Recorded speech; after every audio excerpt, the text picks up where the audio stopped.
PWP Nation, where wrestling discussion lives. Well, hello there. Dukes, Keith, and Griff here from the Anything But Credible podcast, a.k.a. the ABC Pod. Fellas? Holla. Oh, hello. We're here to let you know that you could be possibly missing out on the best podcast ever created, aside from the Offended podcast, of course, and you don't want to be missing that. Now, what makes us the best? Griff? Yeah, great. Keith? Exactly. Look, I'll keep it really simple for you. Crazy people, crazy news, crazy theories, crazy uncredible. That's right. We made that word up. Griff, Keith, say something crazy for me. Russia wants you to believe in Finland. Real. Nice.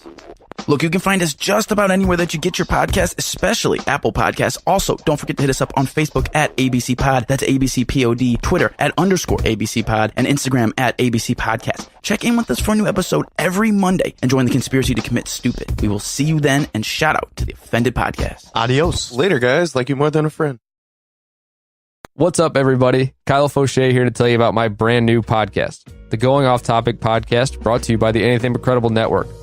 On Going Off Topic, I look at all forms of media, from different real and theoretical angles that you don't usually hear about. From movies, to TV, to music, to sports, to gaming, to anything really. You never know what the topic will be, but you're guaranteed a new angle and a different conversation about it, that's for sure. You can find Going Off Topic anywhere and everywhere that you get your podcasts. Check out our social media feeds on Facebook, Going Off Topic with Kyle Fauché, on Twitter, going_off_topic, and don't forget about anythingbutcredible.com, where you can find everything for the pod, including the written blog posts. That's right, we're carrying over the Going Off Topic blog to anythingbutcredible.com too. So check it all out there, and I'll catch you on the next topic.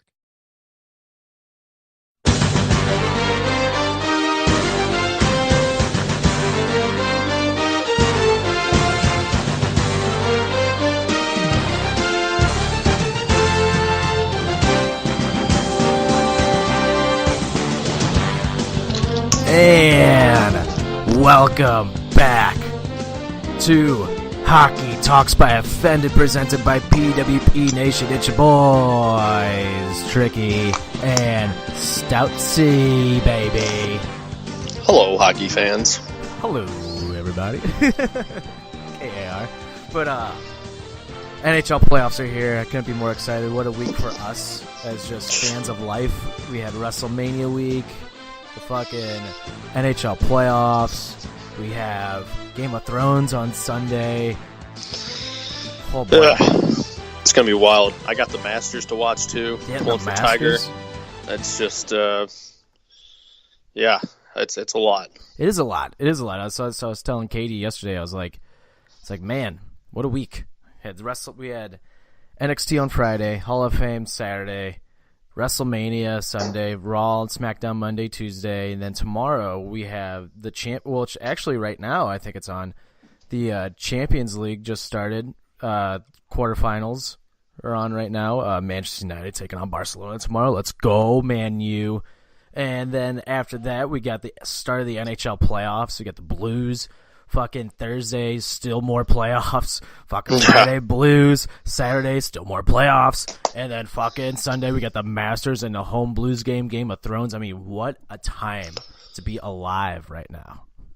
I don't know if I can handle it. That's just a lot. Just now, you don't know if you can handle it? Yeah, just now. I don't know. I don't know if I'll make it. I think last night I was exhausted from Mania, and all I did was sit and watch it. Dude, I know. I actually felt bad for like Corey Graves and Michael Cole, because Michael Cole, you could tell his voice was still like shot. Oh yeah. And Corey Graves kept stumbling over his words. He's like, "It's my third day on the job," and Michael Cole goes, "Corey, it's all right. We had a very long weekend," and he said it just like, "I'm exhausted." Like, yeah, like God, can we not do that again? Can we make WrestleMania like not last till New York? Well, for New York, it was midnight. It was 12:15 by the time the show ended. Wild. Yeah, and most people didn't get home apparently till like 3 a.m. in New York. That's just. Yeah, I'd be calling off work the next day for sure. Yeah, I'd be calling off for like a week. I'd call off work no matter what, anyways, just because like I'm gonna get shit faced. Right. Yeah. Exactly. But anyway, that's wrestling. That's gonna be saved for our weekly wrestling wrap up, which will come out this week. Got a big episode there. We also got our Offended coming out this week. Maybe Corey will be on. Maybe we not. I don't know. Maybe. So, He, I know last night the baby mama had to pop into the hospital, little precautionary stuff. So I don't know. Might get Papa Corey sooner or later. He's got a lot on his plate recently, so we'll I don't know. Hopefully he can make it. If not, understandable. Understandable. We love you, Corey. What was I gonna say? Oh, so if you're listening to the show normally, Offended would come out on Thursday, and the wrap up would come out on Friday. What was that? I don't know. Did you hear that too? Yeah, it sounded like a submarine. I don't know. Boop boop boop. That was weird. That was weird. Okay. All right. Well, aliens. Aliens, man. Holy shit. What was that? Somebody trying to call us? I think so. But that was weird. Yeah, I didn't know what that was. Well, sorry about. I'm not even gonna apologize. This is Offended. This is normally how we roll. But so our normal show comes out on Thursday, and then we have the weekly wrestling wrap up on Friday. This week it's gonna be switched. We're gonna have the wrap up on Thursday and our show on Friday. And this episode, Hockey Talks, will be out immediately when we're done recording. So today. Yep. Get that ready. Get you ready for some playoff hockey, baby. Before we get, so we're gonna talk about our picks at the beginning of the year and see how we did. Yeah. Which we didn't do too bad. There's some picks on there that it's just laughable. So I kind of looked at it as we all kind of did relatively good. I think you had I think we all had 10 or 11. I think you had 11. Me and Damon had 10 correct. Mm-hmm. And so we did good in that. But the ones which we'll get to, the ones we were wrong on, we were just so wrong. Not close. Just completely just wow. We look. Which, if you think about it, though, when we get into it, looking back, they weren't terrible picks. Just looking at the season as a whole, but. Wow, what letdowns. Right, no doubt. Especially some big letdowns. Poor old fucking McDavid. That poor guy. Dude, he needs to get out of Edmonton. Yeah, that's something. I don't get it. He needs to get out of Edmonton. Bad. Before we get into everything, before we get into all this hockey playoff talk, there was some news broke today. Fucking the NHL, I have to give them a little props here. Slava Voinov has been suspended for the entire 2019-20 season and the entire 2020 postseason for unacceptable off-ice conduct. Not like the NFL where you only get 5 games. The NHL is like, no, you're going to be done for the whole fucking year and then some, and probably more, depending on what happens. Yeah, this was the domestic abuse case, right? Yep. Yeah. Who was he a goalie with? He's a defenseman for the... I'm sorry, defenseman. Los Angeles Kings. Sorry, did you say the Los Angeles Kings? Yeah. Oh, okay, sorry. You made me think that. I was like, did I say that wrong? What? I missed... all I heard was Los, and then I heard Kings. I didn't hear Angeles, so I thought you said Las Vegas Kings for a second. I was like, what the fuck did he just say? Well, it's their color scheme. Oakland's going there, so it's whatever. I didn't hear Los Angeles. I didn't hear the Angeles, and I was like, for some reason I didn't think Los Angeles Kings, because who the fuck cares about them now? But I was like, what? Why do you say the Las Vegas Kings? I don't know. Anyway, yeah, good by the NHL. I mean, that's what it should be. I mean, everything should be like that. I mean, even the WWE fucking doesn't. You get fired if you have a domestic violence charge on you. Yeah. And the NHL doesn't fuck around. They're just no, you get the full fucking season and then some. And if you and you're just gone for a full fucking year, fuck you. And the NFL, you just get a slap on the wrist in 3 or 5 games, honey. Yeah, they'll suspend him for the preseason you can't play in a couple games. Yeah, it's Jesus Christ. No doubt. So props to the NHL for that. Props to the NHL for actually fucking being make an example out of the guy a little bit and showing to every other player, being if you do this, you're gonna be fucked. Yeah, doesn't matter who you are. You got to set the standard. It's not, it's not okay. Honestly, it's almost where you almost want to say they should never be able to play the sport again. Yeah, I'm at that point. And I do understand, we understand people make mistakes in life, and things that doesn't make it okay at all. People can change. They could get right. They can, all that stuff can't happen. But at the same time, it's just an unacceptable thing to do, not just in sports, just in general in life. So just in life.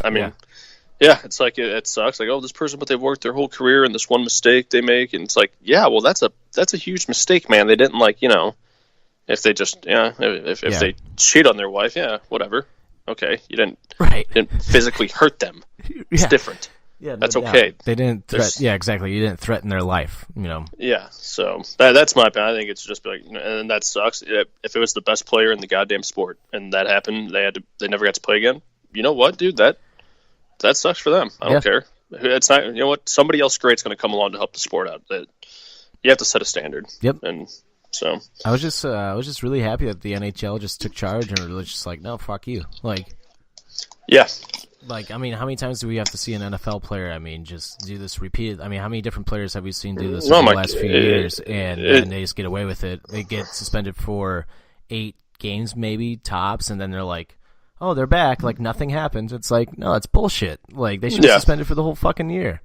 Yeah, definitely. That's my 2 cents. But anyway, so yeah, that happened. Props to the NHL. Let's get into our picks that we did at the beginning of the year. So, from here on out, we will try to do a Hockey Talks every week during the NHL Playoffs, which I'm fucking stoked for. Yes. At the beginning of the year, we decided that we were going to make picks and who was going to win each division, and we picked 8 teams that were going to make the playoffs from each conference. Yep. And I believe we picked who we thought would be conference champs. Yeah, we did. Yes, we did. And we picked who we thought was going to go to the Stanley Cup final. Yes. Can yours still happen? Because obviously mine can still happen. Can my Stanley Cup happen? Yeah. Yes, it can. You didn't pick like Philadelphia since you picked them to win the division? No, which, you know what? That honestly, they shouldn't have sucked as bad as they should, I don't think. I agree. I don't know. They just shouldn't have. They just shit the bed. I didn't think. Did Washington win the conference again this year? Yeah. No, they won their division. No, Tampa obviously won the conference. Tampa. I picked that one right. I just had Philly in the playoffs, and they just. Tampa. And I had him win the division too. Just a letdown pick. Just a letdown of a pick. All right, let's start with since we're over there. Let's start with the Eastern Conference. Start the Eastern Conference. Go down our list here. Before we actually get into this, I just noticed something that's fucking hilarious. Which is? So Claudius over here, I have his picks as well. He's not on the show today, but I got his picks. His Eastern Conference picks are Pittsburgh, Philadelphia, Columbus, New Jersey, New York, Detroit, Tampa Bay, and Washington. What shitbag picks? But his conference champions are the Toronto Maple Leafs. No, he has Washington. No, he picked Toronto, like, on one of the things. He picked Toronto as, like... He picked Toronto to win a... Oh, yeah, he picked Toronto to win the division. Yeah, but it's not... He doesn't have him on the playoffs. Hold on. 1, 2, 3, 4, 5... Yeah, yep, he had... Yeah, okay. Yeah, he had 8... What an idiot. He just came home and I was like, hey man, I'm warning you, since you don't want to come on, but we might rip you a new one for this for these picks, because I just noticed that you fucked up. Yeah, what an idiot. I can't believe he didn't pick Toronto for the playoffs. I mean, yeah, but in the back of his, I get kind of what he did, because I almost did the same thing and then I caught myself on but I did it in where, like, I picked a different conference champion than the division champion, who was, like, I picked a conference winner that's in the same division as the division winner that I picked. But yeah. I was like, well, I gotta make sure they're in the playoffs, and then I caught myself. I'm like, oh, I can't do that because they're in the same conference. Right. Yeah, I kind of did a dumb thing too. When we did the pod in the beginning of the year, you guys both picked. Actually, no, maybe he didn't. Oh, sorry. This is for the Western Conference, but we were talking about Calgary. You guys were talking about Calgary, and I was like, oh yeah, fuck yeah, great pick. And I didn't pick Calgary at all to be in the playoffs. For some, I don't. No, didn't you give us shit for it? No, I said those were good picks. I thought you said they were like shit picks. No, I said Calgary. I was like, I like Calgary. Somebody's like, oh yeah, Calgary. I think maybe Dan was like, yeah, kind of maybe a sleeperish pick. I got Calgary, because I think all of us were kind of like, oh, they're either gonna be really good or kind of sneak their way in. And I was like, yeah, that's good. That's a good pick. And I was just like, yeah, no, I'm not gonna pick them though, because I'm an idiot. Yeah, I think Dan and I both were pretty much like that. I think these are our sleeper picks. Calgary's gonna be the team to watch out for this year. And yeah. I think I had them. I actually think I said that they were gonna be a wild card team, but I was like, I still think they're gonna be pretty tough because I remember saying that at the end of last year that Calgary started catching fire a little bit last year, but it was a little too late. But if they keep up that play going into next year, they're going to be fucking tough. And right. Oh my god, I sound like I know hockey or something. But not a big deal. But anyway, that's in the Western Conference. We'll get to that in a minute. We're all over the place today. It's like past our normal start time for when we record during the day, and it's too early for us if we start at night. Right. Yeah, so those were Dan's picks, and he also had Washington as the conference champs. Yeah. Yep. So, you want me to go ahead? I'll rattle off my picks for the East, yeah, and then you can do yours. So I had Toronto, Philly, Washington, Pittsburgh, Columbus, New Jersey, Buffalo, and I had Tampa winning the conference. So I like the Washington or the Philadelphia one. I'm like, that just sucks. They just let me down. Columbus won. That was a huge pick for me. New Jersey was just, well, all three of us picked New Jersey, and that just we just looked like idiots. And then Buffalo. I picked Buffalo, and I was right for about 3 months. And then they just went to shit. Yeah, then Carter Hutton came back down to earth. Yeah, the whole team just fucking came. Jeff Skinner didn't put up a goal for he had 30 goals in December, I swear, and he finished with 30. Oh my god, I wanted to punch you so bad because I was ragging on Skinner, and I was like, I just don't think Skinner is that great. Like I had, because I remember having him on fantasy a few years ago, and he didn't do shit for me, so I was like, fuck this guy. I got mad because I lost in the playoffs because Skinner didn't score me a fucking goal. All I needed was Skinner to score, and he was my last player going. But fucking, you were giving me so much shit. I'm like, he's not that good. And then we started trailing off. I was just like, gotcha. Because you were giving me so much shit at the beginning of the year. You're like, how could you not like Skinner? How do you not like Jeff Skinner? I was like, he's overrated. He still finished with 38 goals. That's a hell. I mean, if he would have stayed on pace, he fucking would have been close to 50-something goal scorer. But I mean, the kid's a stud. The team just went to shit. Yeah, where was Taylor Hall this year too? Sure, I don't know. No idea. Yeah, but all three of us picked New Jersey. Because at the end of last year, they looked like a decent hockey team that was on the rise of being not, I want to say potential cup winner, but they were on the rise of being a decent team, at least a playoff team, I thought. Yeah, goaltending, I think that Kincaid guy. Oh my god, fucking Corey Schneider. Yeah, has he had it? He's had what, one regulation win? I guess, yeah, a year. They just look. Their goaltending just looked like it's like they had first year minor league goalies playing all year. It was just sad to watch. Yep. I think you and I even talked about this. I want to say it was you and I, or maybe it was my uncle. I can't remember. But I remember when they signed Corey Schneider to that massive contract. Yeah. And I was like, why would you ever give a goalie that big of a fucking contract? No, Every big contract that these goalies have gotten in the NHL in the past few years, maybe Lundqvist might be the only one who's like stayed consistent to where Lundqvist still like a decent goalie. Like if he went to a better team, I think he'd still be great. Right. But like fucking Luongo is a perfect example. Got that huge contract from Vancouver and went downhill. Oh yeah. Fucking Jonathan Quick isn't that as great as he used to be. No. Carey Price has been up and down, but Carey Price will still show those signs of brilliance that Carey Price possesses. But then again, Montreal's not that great of a team right now.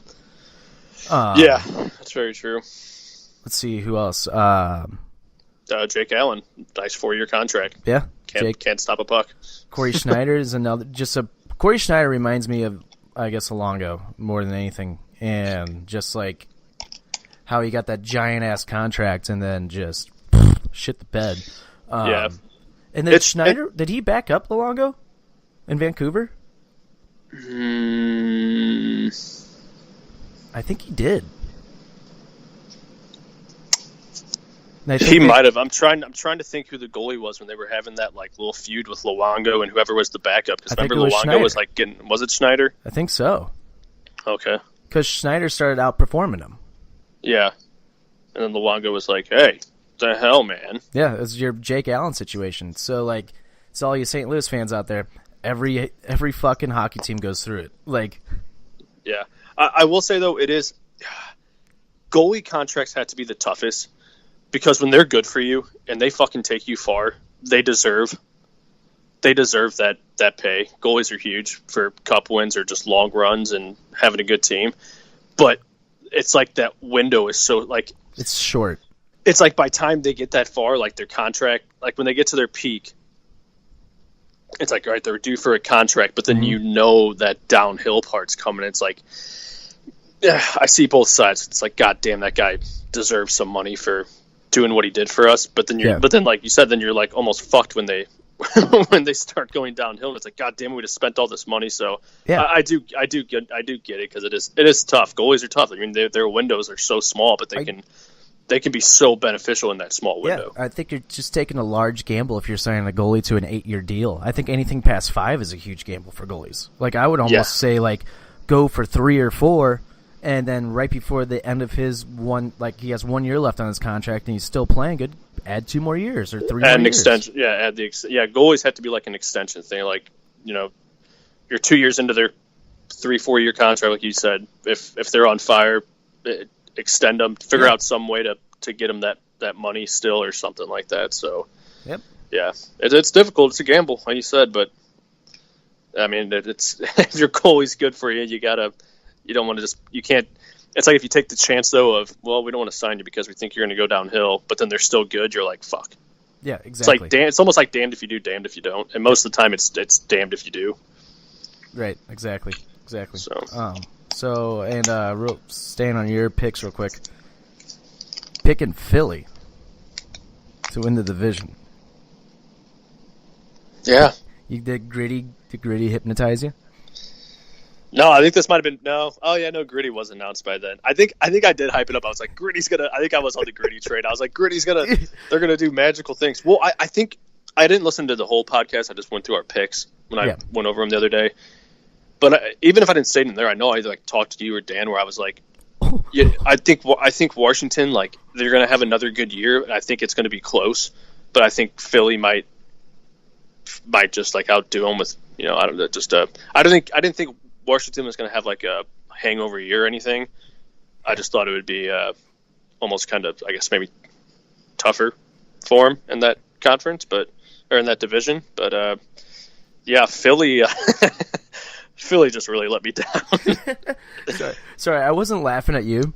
I'm watching this Champions League Manchester City versus Tottenham Spurs game, and the guy Dele Alli went to cross the ball. When he went to cross the ball, when the Man City players jumped up the block, it hit him right in the balls.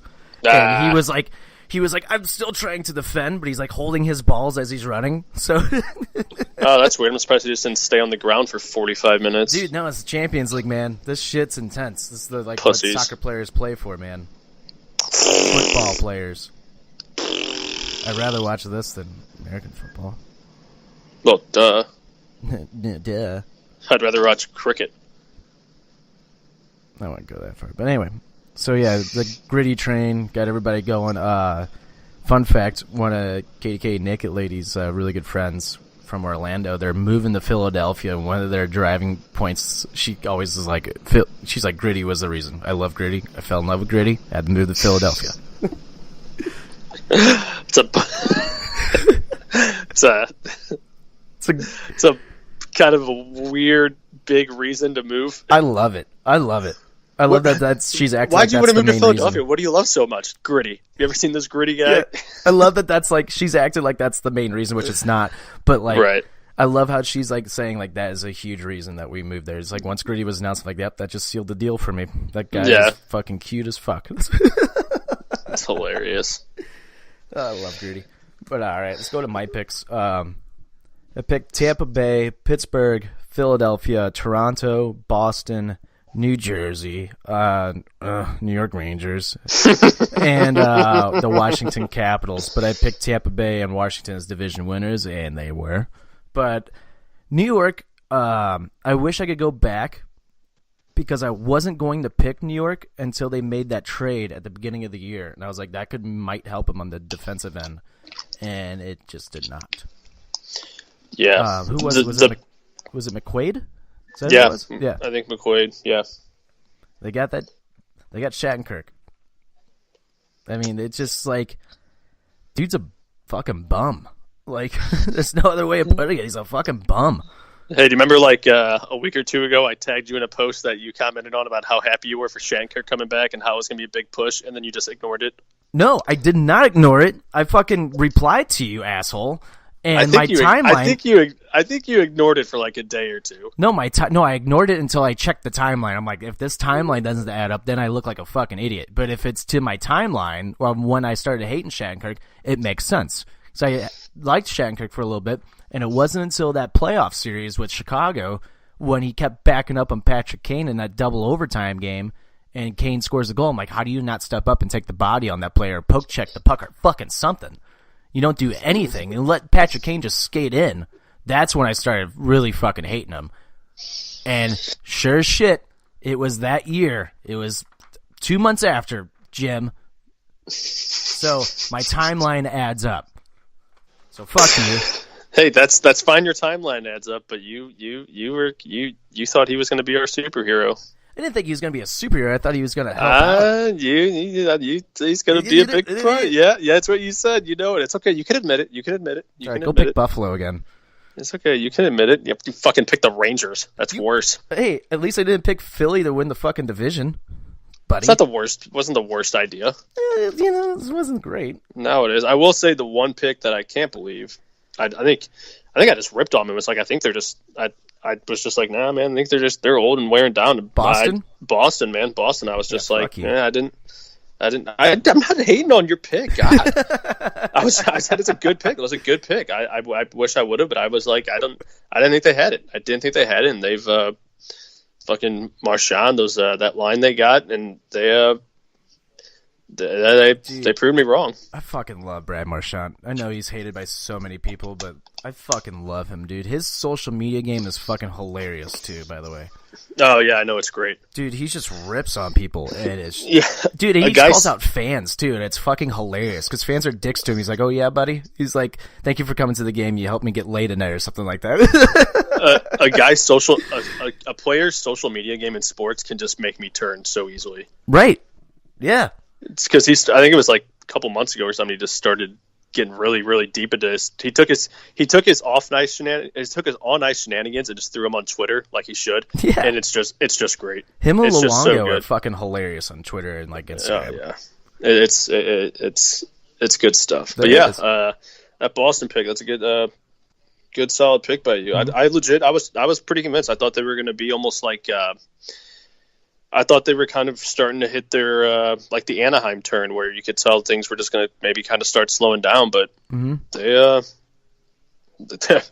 just kept chugging. I think I even said on the podcast. I think I even said on the first episode that they were going to have a slow start and they're just going to turn it on at one point.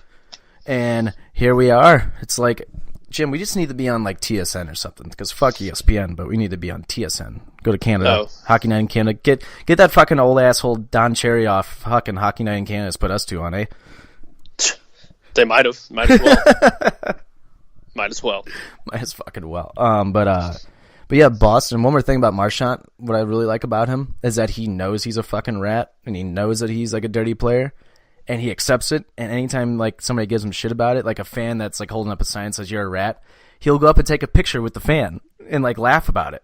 Like to me, that says a lot about the person like he really is, and not like the hockey player. Because a lot of fans, this is what like a lot of people like have a hard time like separating, is that like like on ice it's a different thing. It's kind of like I look at it as like this wrestler mentality. It's almost like a gimmick, like in a way of like when you're on the ice, you're playing to win the game, and you're gonna do whatever it takes to win the game, right? And as a wrestler, you're doing this gimmick to win over the crowd, and like off camera, you're just back to your normal life.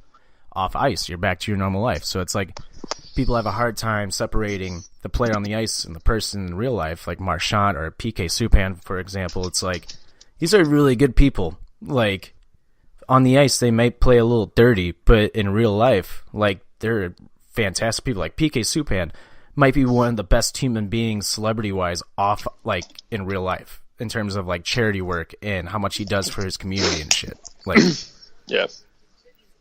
I mean, like you said, it's a different. On the ice, you got to be a.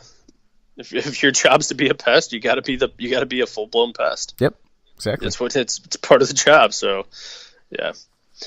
You. Like I said, we all three of us had. Well, Dan's Eastern Conference was fucking terrible. Well, I mean, he picked 9 teams. Yeah, he did pick 9 teams, and what's funny is he left Toronto off his Eastern Conference picks, and he put Detroit in. Yeah, he had some bad ones. Me, like I said, the Philly one, I'm just gonna mark up for us. It's just like they just shit the bed. I mean, they didn't turn it around. I mean, it could have. I mean, that could have been us when we all picked the Blues, the way the season was going. But the Blues just found a way to turn around. Philly just broke down. Yep, yeah, they did. Philly just broke. Get the fuck out of here, random number from California. Sorry, random call. But like the Philly pick, I'll let that one slide. But like the Jersey pick, we both picked. For you, the Rangers, me, Buffalo, like Dan, New Jersey, Rangers, Detroit. They just didn't make us look good at all. Like they weren't even like close to wild card. It was just like it is what they weren't pretty picks. No, not at all. Dan had a hell of a fucking Western Conference picks though. He only got one wrong. Yeah, he did. But I won the Eastern Conference between us three. You had 4 correct picks. I have 5. Dan has 4. Well, I guess 5 if you count it because he has 9, so I guess he cheated. But whatever. Yeah, but I do got those conference champs, baby. Yep, I got. No, you don't. I picked Tampa to win the conference. Oh yeah, I picked Washington. Yeah, and dumb. Did Dan pick Tampa or Washington? Dan picked Washington. Yeah, that's right. Because we were, because it was always 2 and 1 on the conference picks between us 3. Yep. So. Yeah, I mean, 5 out of 8, you know? Yeah. That's a passing grade. It might be a D+, but it's a passing grade. The pick I'm most proud about is my Columbus pick. Because I was really unsure about that one. You got lucky on that one, buddy. Hey, good pick. Good pick. Good pick. But I remember picking New York Rangers, though, real quick, is just because fucking... Rangers were like kind of like Calgary last year in a way, where like they almost like made the playoffs last year. Like they were fighting for the playoff spot last year, and I don't understand what their GM was doing. He's like, "Yeah, we're selling our team. It's like you guys are like fucking pretty close, like to making the playoffs. Don't start selling?" Yeah, like I didn't understand. It's like fucking what's the dumbass trade that just happened? Like not too long ago. That people are just like, what the fuck? I think it was a Rangers trade, wasn't it? Like at the trade deadline? Possibly. Or maybe it wasn't hockey. Maybe I'm thinking of something else. Yeah, I'm thinking of something else. Never mind. I'm thinking of Odell Beckham going to fucking Cleveland. Oh, okay. Yeah, hey. Sorry. Wrong, thinking New York. Thinking New York. Sport, bud. But right city. You know what we haven't touched on with this Eastern Conference? Toronto? No. The Surge. The Carolina Hurricanes. Carolina Hurricanes, man. Oh, wow. man. I love them. I love them. Wow. I'll save my I have a pretty it's not even a hot take. I think it's going to be right, but I'll save it for when we get into our matchups, but let's talk about or go ahead. What are you going to say? I was just going to say with Carolina, I mean they get rid of Skinner and I'm like, oh, and then I think they got a good return. I think they might have made another move or two where it's like, okay, all right, they'll be okay. But those guys just they found a way to win. Yeah, they found a way to do it somehow, and it's exciting. I love it. I get people don't like the antics maybe or something like that, but hey, dude, when you're doing stuff and it's working and you're having fun, you stay with it. Right. You don't go away from that, man. I know some people aren't superstitious or anything, but hey, you just keep riding that train, and they shocked the hell out of me. Yeah. I think they shocked the hell out of everybody. Honestly. Yeah, but I love it. That's what I love about this fucking sport. I mean, you could go on about it for hours. That just like you just don't know. You don't know. I'm sitting here thinking the Flyers. I mean, the Flyers, you think coming in have the better chance of making the playoffs over the goddamn Carolina Hurricanes. Logically, that just seems like it makes more sense. And here the Flyers are fucking. They're 17 points back from the Hurricanes. Right. Wild stuff in wild. That's why I love it. And those celebrations, baby. A bunch of jerks. I love it. I love it too. I love how Don Cherry got so mad about it. And it's like, I love how Carolina within like an hour was like, yeah, we got these new T-shirts. We're a bunch of jerks. Yeah, I'm like, yes. Bunch of jerks. I love how you guys just took it like immediately. They shine it on the ice. I get where Don Cherry's coming from. I really do. He is old school and blah, blah, blah. There's probably more people like him. But to call him a bunch of jerks, dude, just be like, I don't really like it. And just end it with that. Just be like, those antics aren't for me. Whatever, if they're having fun. You say that, you come off a lot better. But to be like, these guys are just a disgrace to the game and blah, blah. It's like, dude, it's Carolina. You want to keep hockey markets alive? That's how they're doing it. The crowd loves it. They're bringing in fans for those reasons. Like, it's either they could be winning and not be doing that, and who knows how many fans still show up. Right. We've seen that in sports where teams they're having good seasons. You're like, where the hell are these crowds at? And it's like, oh, they don't really care that much. This gives fans a reason to come and keep that market alive. If not, you're just looking at another team that didn't make it and failed, and next thing you know, they're trying to move a team out of Carolina. Exactly. So exactly. It's good for it's good for the sport in the weirdest way. It really is. And what I like what Federico said about it. And normally I don't really agree with Bernie Federico because he gets on my nerves because he stutters constantly. But Bernie, I've actually met him a few times. He's a really nice guy. But yeah, he is.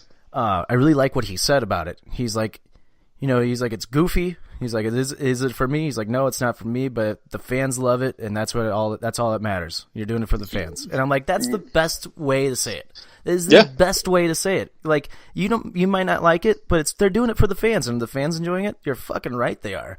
And I think there's more fans in the NHL who enjoy this that don't. You know what I mean? Oh, definitely. Like, when Carolina beat us, I was like, at least we get to see some cool celebration.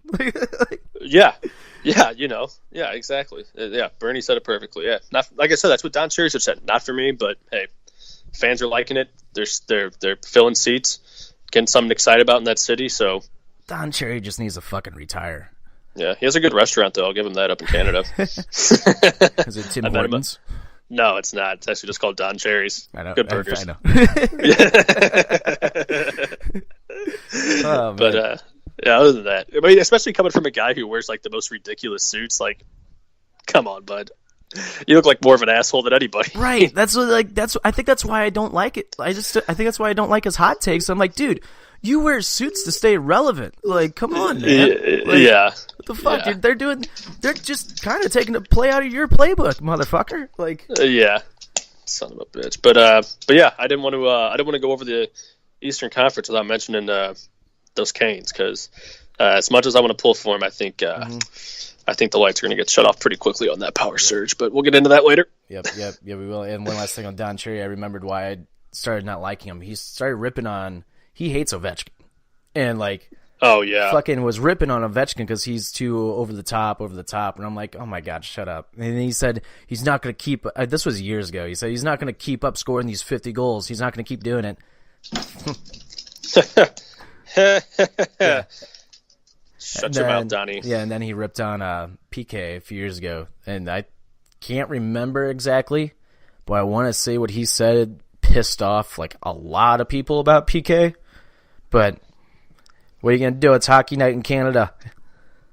And that was when PK was playing for Montreal, so of course fans were going fucking apeshit when Cherry fucking was negative ripped about him. Yeah. Yeah. So all in all, fuck you, Donnie. Yeah, fuck you, Don. There's only one Don, and that's the Draper, because he's from St. Louis. All right. Hey. So, moving on, let's go to the Western Conference. Oh, boy. Tough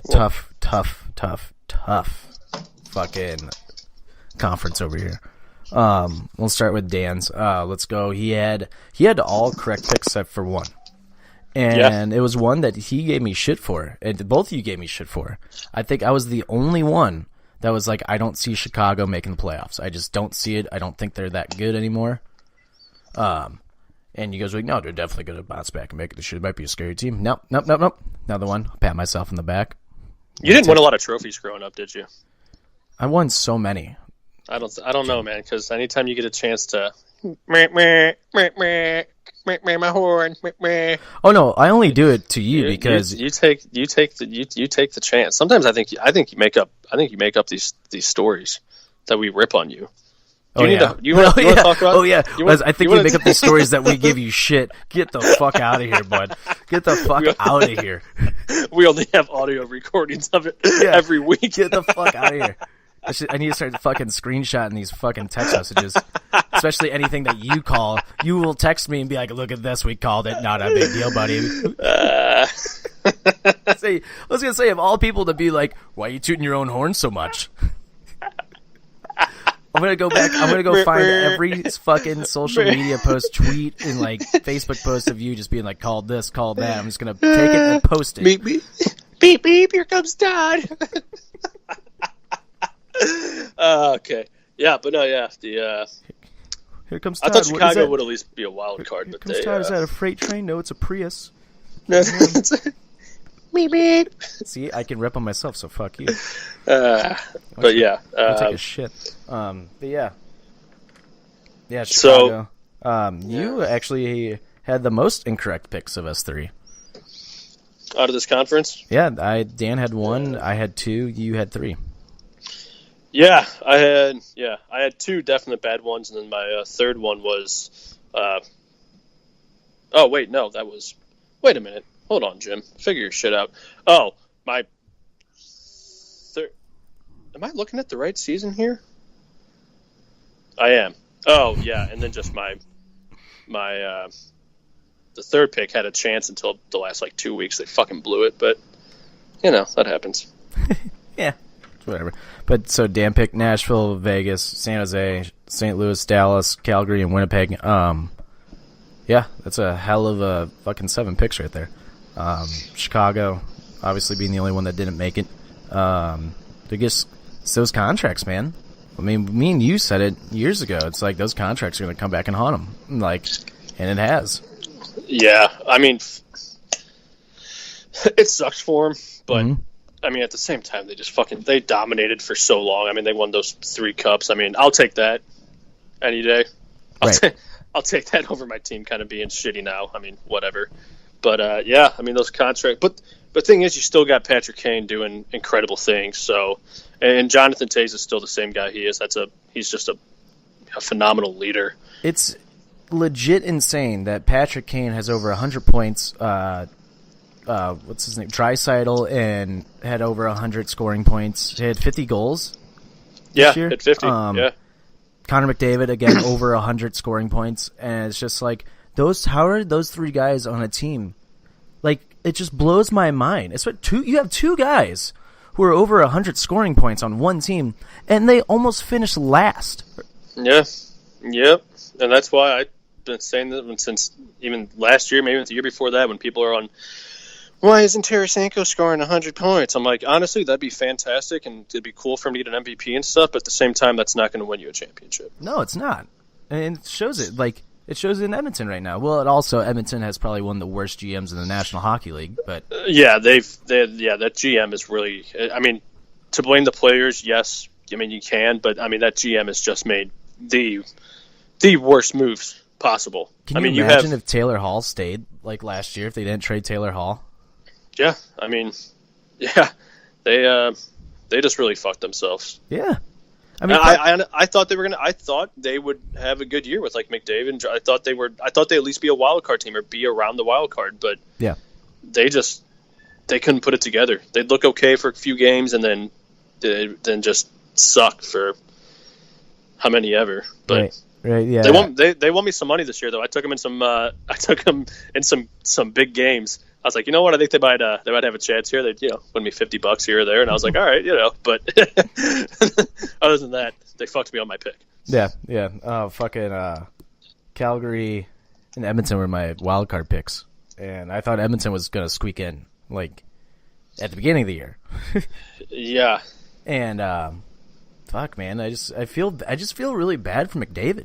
Because this guy is giving 110% every fucking shift. And, yep. Flying around every fucking shift, and like it was on the other day I was listening to Spittin' Chicklets, and they're like, did you see this interview with McDavid after the game? Because they were talking about it, and then I looked it up, and I was like, oh fuck, man, this is sad. Like, yeah, this poor guy, he just feels so defeated, and you can see that he just looks defeated. He's like I don't know. There's nothing else he can do. No, there's nothing else he can do, and he's out there doing it without anybody. He's having to protect himself out there when guys are coming at him. Yeah, it was against Boston that somebody hit him a bunch of times, and nobody. Yeah, there was a few times guys were going at him, and I'm sure he has no problem standing. He has no problem. He doesn't bitch about it. He's never once bitched about guys coming at him or anything like that. And usually it's like after the play, or like it's a little bit, or like maybe a kind of a latest check. Nothing like, nobody's really tried to, I think, like fuck him up. One, because they know, if you do try to run at him, he's probably going to get around you. You're better off just, I don't even know, like saying a prayer because he's that good. Right. But he doesn't bitch about guys that, take a couple extra shots at him or nothing. He'll stand up for himself, but he shouldn't have to. Right. He shouldn't have to. He shouldn't have to at all. And I'm not saying you have to hire an enforcer for him, but you need some better players, some tougher guys that can throw the body around to where a guy will think twice about doing something to McDavid because he's that good. Like, why do you think him and Pat Maroon got along so well? Maroon fucking protected his ass. Yeah. It's sad. You almost wish he would have waited and went to free agency. Right, yeah.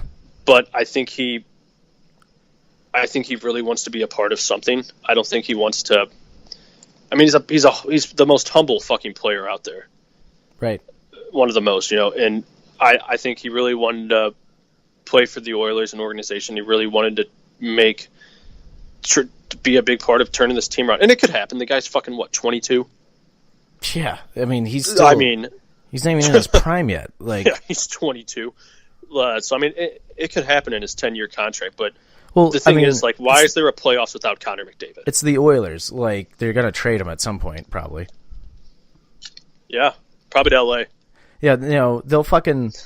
McDavid's going to get traded to, like, fucking New York for, like, Shattenkirk or something. Seattle. Yeah, like, seriously. It's going to be a dumb fucking trade that you can't believe just happened. That's what it's going to be. Because when's the last time they pulled off a good trade? I don't know. The thing is, they shouldn't have had to because they had 4 first overall picks. Yeah. You would they think... They didn't do anything with that? Well, I mean, fuck, when you keep fucking drafting the same type of player for 5 years straight, like, obviously you're not going to go anywhere. Like, they didn't draft any defense. They didn't draft any players to spread out the talent. They drafted the same type of player. Yeah. Like, obviously, like, your team's going to be really easy to play against when the whole team just has to, like, realize that, oh, the whole team plays like Taylor Hall. Cool. Like, all right, they'll be easy to defend. It'll be really easy to defend because Jordan Eberle is overrated. He's not that great. Yakupov was overrated. Not that great. Like, yeah, They just, I don't know. It's just we have playoffs again without Connor McDavid, and that shouldn't happen in this league. And honestly, as much as I hate Patrick Kane, that shouldn't happen either. Yeah, no, it shouldn't. Like you don't. Really shouldn't. And if like in terms for like the fucking NHL, you don't want your best players sitting on the sidelines right now, or just golfing while it's going on. Yeah.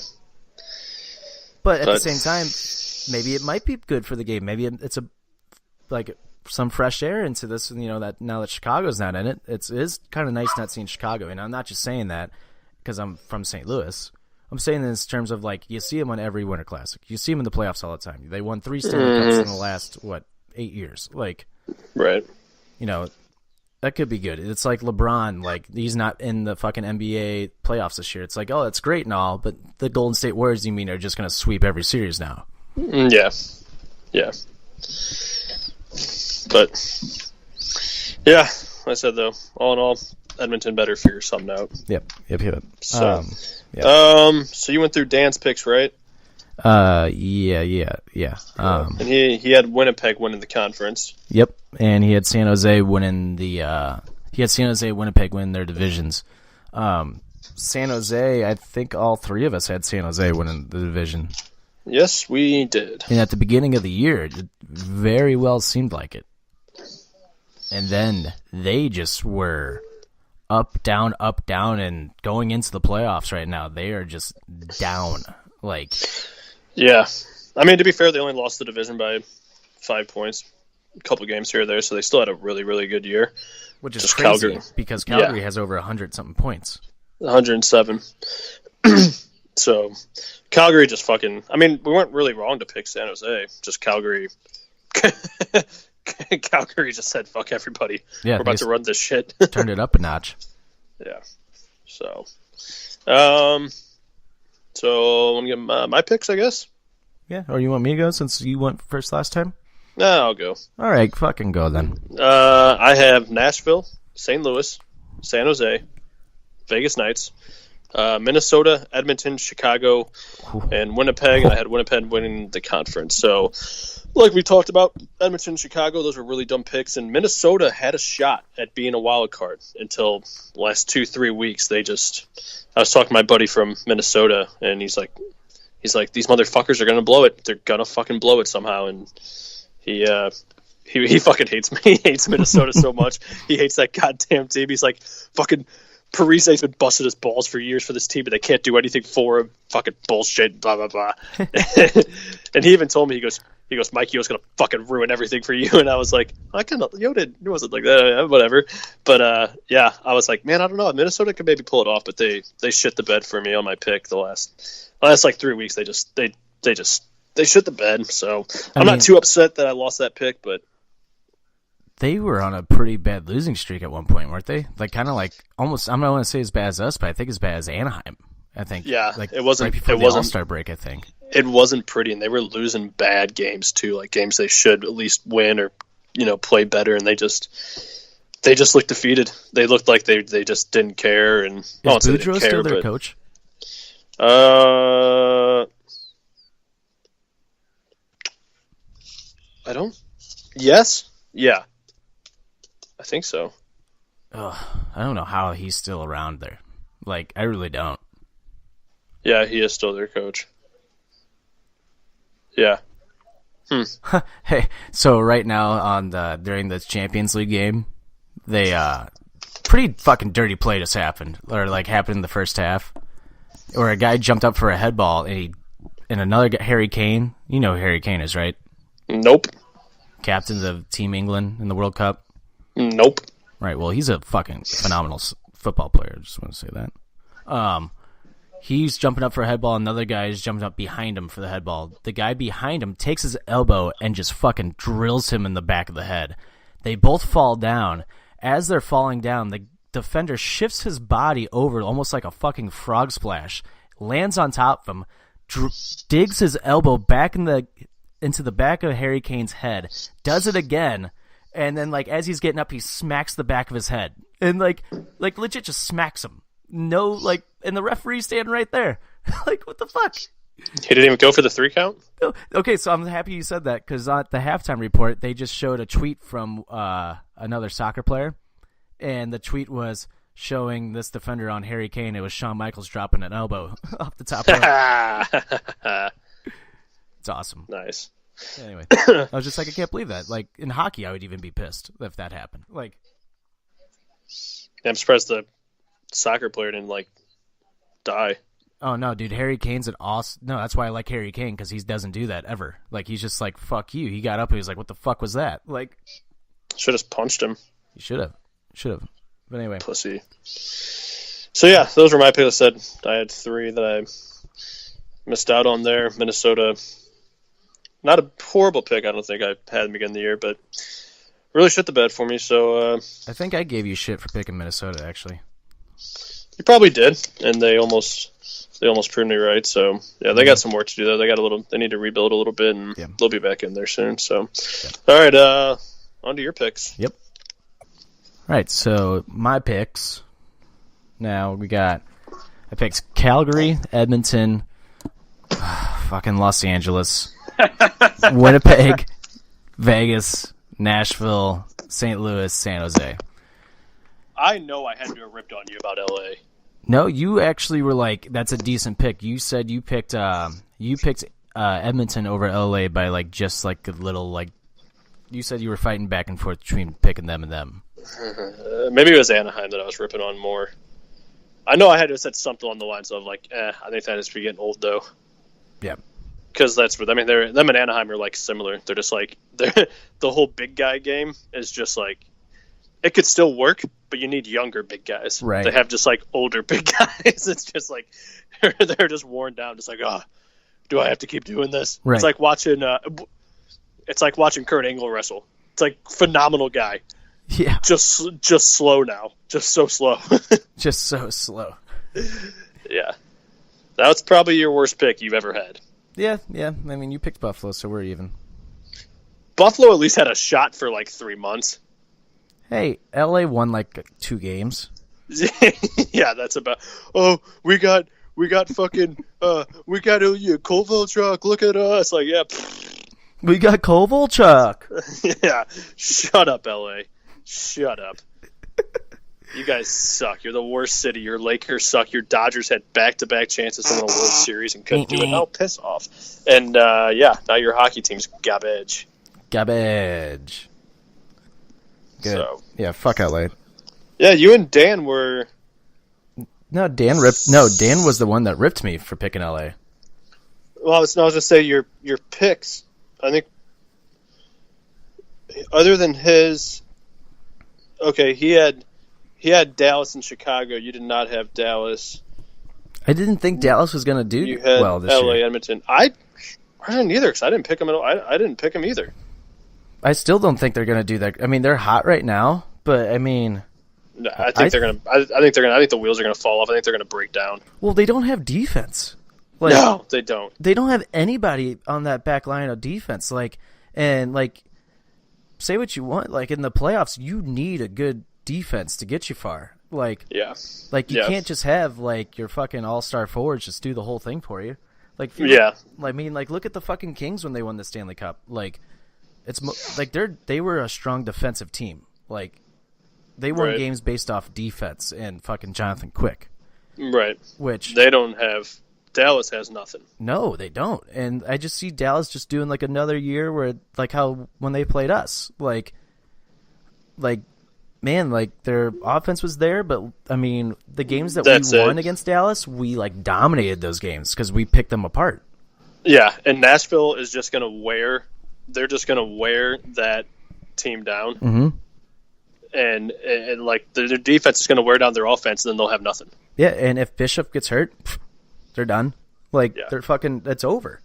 Yeah, I don't think they have that. I don't think they have any team chemistry. I don't think they do either. Kind of they hit a stretch where they kind of got hot, but I don't think they have the attitude coming in. I think they're just kind of oh shit, we're in the playoffs. Mm-hmm. I don't think they're amped up. They're one of the couple of teams I have where I know for sure they don't have a chance in hell of winning this year. Yeah, no, so not at all. But I was kind of surprised that they made it in, and I was actually surprised that they kind of stayed like a little consistent, like staying in. Yeah, so was I. And so, I mean, for a while there, it was Dallas, Colorado, Arizona, and I think Minnesota were the teams that were, and a little bit of Chicago, that were kind of fighting for those wild card spots, and then Colorado, Dallas just kind of, well, Dallas took off with it.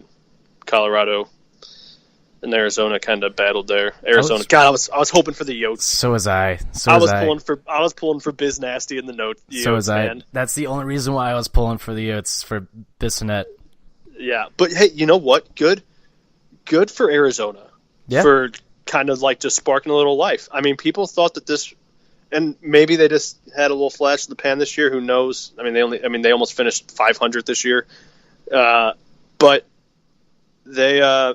Who knows? I thought it was going to be maybe a couple more years before they kind of start getting into a wild card situation. But they showed some spunk this year and put up some tough games, and I think they beat us, didn't they? Yep. I think they whooped up on us, but everybody was for a while. But hey, good for Arizona. I like to see it. That's one of the teams that didn't make it, where I'm like, you know what?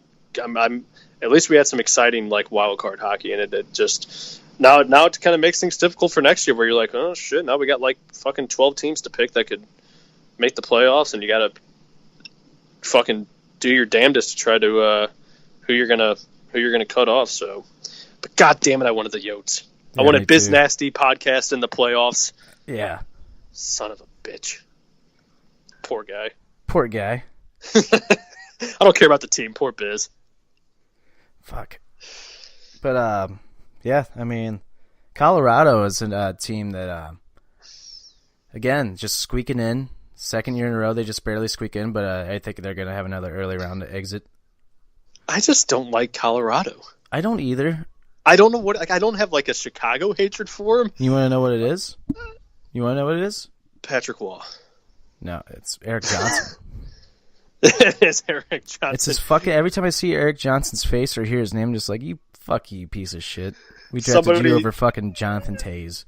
I think Rutherford tweeted or something the other day. It was like Eric Johnson, former Blue or something like that, big goal for. I think like they won and it helped us like clinch. Or I don't know, something like that. And I just go, it's the most he ever did for the Blues. Yeah, it's the most he ever did for the team. Yeah, that was a good tweet. And that's why I can't. There's fucking. That fucking like Blues Buzz people, they kind of annoy the shit out of me. I think they're stupid for the most part. They always tweet shit about like Jonathan Toews or stuff. And I'm like, I can't personally rip on Toews because of how like he's just a genuine good player and dude and a leader. And also, we should have had him. Like we should have picked him and we didn't. So it's like, you know what? I hate the Blues for not picking him. Mm-hmm. I don't hate him. He just went and did what he was supposed to do and what he could have done for us. We didn't pick him. So I'm not going to rip on Jonathan Toews. I'll rip on the Hawks, but I'll also like be like Jonathan Toews. Though, yeah, I'd probably I like him. yeah, I like him. So shut up. But yeah, you might be right. I think I got to say Eric Johnson. But the thing is, when we play Colorado, playing Colorado are some of my favorite games because they're like a playoff game. Oh, dude, they're intense. I think it kind of. I mean, we've had a battle with them for a while, but I think it really started like was it 3 years ago. When like we just whooped when like Reeves got in that fight and we just like whooped the shit out of him, and then it just started like this kind of like every game is just like you said, it's like it could be fucking October and it's like a playoff game. Like it brings out the best. Do you know what I think started it? Was when they fucking gave Tarasenko that concussion. Oh yeah, because kind of like ever since then we've kind of battled with Colorado, and I'll never forget that fucking game when they drilled. It was like almost a blindside too. Yeah, and like the guy didn't get suspended or anything. And I'll never forget Tarasenko like trying to get up and his head's like rocking back and forth. I'm like, fuck, dude, he's fucked up. Yeah. Ever you're since probably that right. hit though, Tarasenko's like his head's up. He's always looking around and he's fucking hits back. Yeah, but yeah, I hate Colorado, but I love playing them because it just brings out the best in both teams, and it's just good hockey. Yep. I could watch it every day, but yeah, I don't know. I just don't like them. I don't know. Change your logo or something. It's stupid. Stan Looks like your A's wearing a scarf. It's Kroenke shit. That's why you don't. Yeah. Loser. asshole. I guess let's get into the. Let's not stay on them for too long, but the fucking Blues. I picked them as as the division winners. Almost had it. Almost had it. But I was gonna say. That I had Winnipeg and I was right. Yeah. Yeah, you and Dan both had Winnipeg. I think you and Dan both had Winnipeg winning the conference. We did. I had San Jose winning the conference. Yeah, like I said, they're not like a terrible pick. They only 5 points. Yep. 5-point difference there, so not too bad. But Winnipeg honestly could have ran away with the conference, but they just went into like a weird funk. Yep. Yeah, they did. The Central Division gave me a heart attack the last 3 weeks. Dude, I loved it though. It was just wild. It kept the Blues on their toes, and my God. I liked it. Obviously now that Chicago game and that New York game kind of come back and it's like bites us in the ass a bit. Mm-hmm. So, but yeah, the Blues. I mean, story of the second half. I mean, they are the best team of the second half. They have the most points of any team in the second half, which is more than Tampa. Unreal. Yeah, unreal. And we beat Tampa twice. Yeah. We did in 2 fucking hard-fought games, and yeah, I mean, we scored 3 goals on them in the first period. Yeah, and everybody was. I mean, I don't know. I'm sure you probably thought it too, but I was like, Tampa's too good to That's not gonna. Oh, dude, they're gonna fight back or something. I said that. I leaned over. I went to the game with my grandparents and Katie, and I leaned over to my grandma. I go, "This isn't gonna last, so you know, Tampa's gonna come back." Yeah. And she's like, "Really?" She's like, "Are the Blues just gonna be that bad?" I go, "No, just Tampa's that fucking good." Yeah, offensively they're too good. The puck's going to find a way in the net. They're going to get on the power play. I think even I said they on the. I was like, they're going to get a power play goal or some shit like that. And they fucking got Michael Keaton as their coach. So I mean, it's fucking.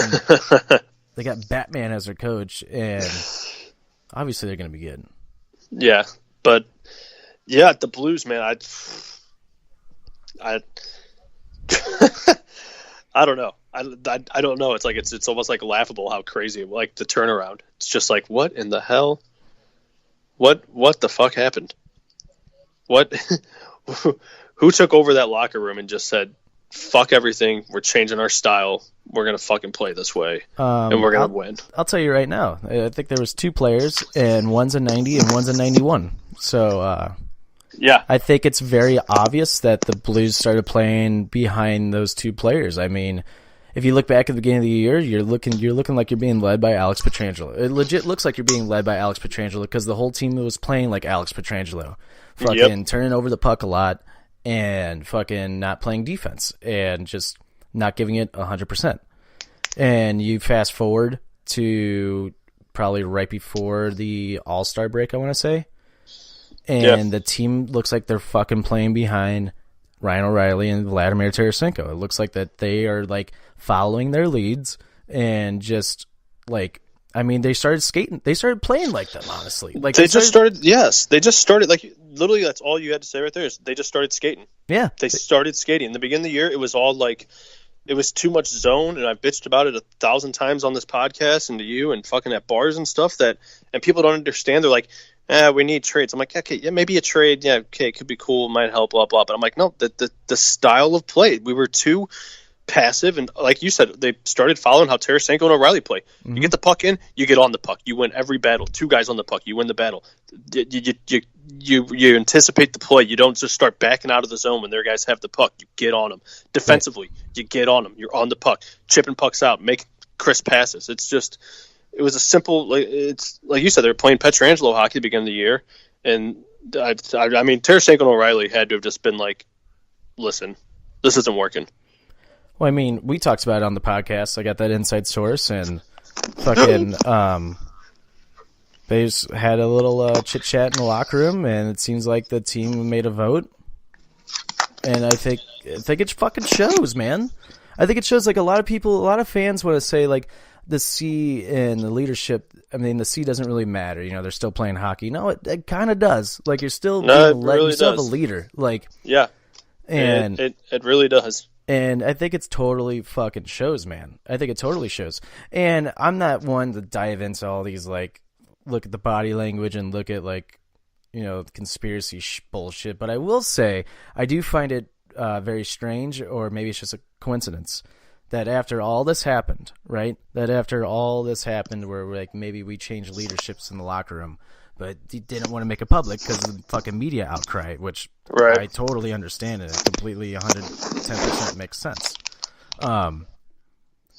I find it strange that right after all that happened, Pietrangelo gets like the number one star of the game, and he doesn't shake anybody's hand. He doesn't look at the fans. He doesn't do anything.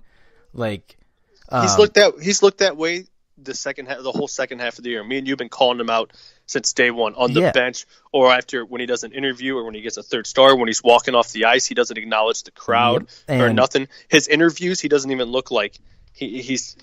You can just tell he's butthurt. Just maybe he's not butthurt, and maybe he's just really down on himself for not being a good leader, which I can understand.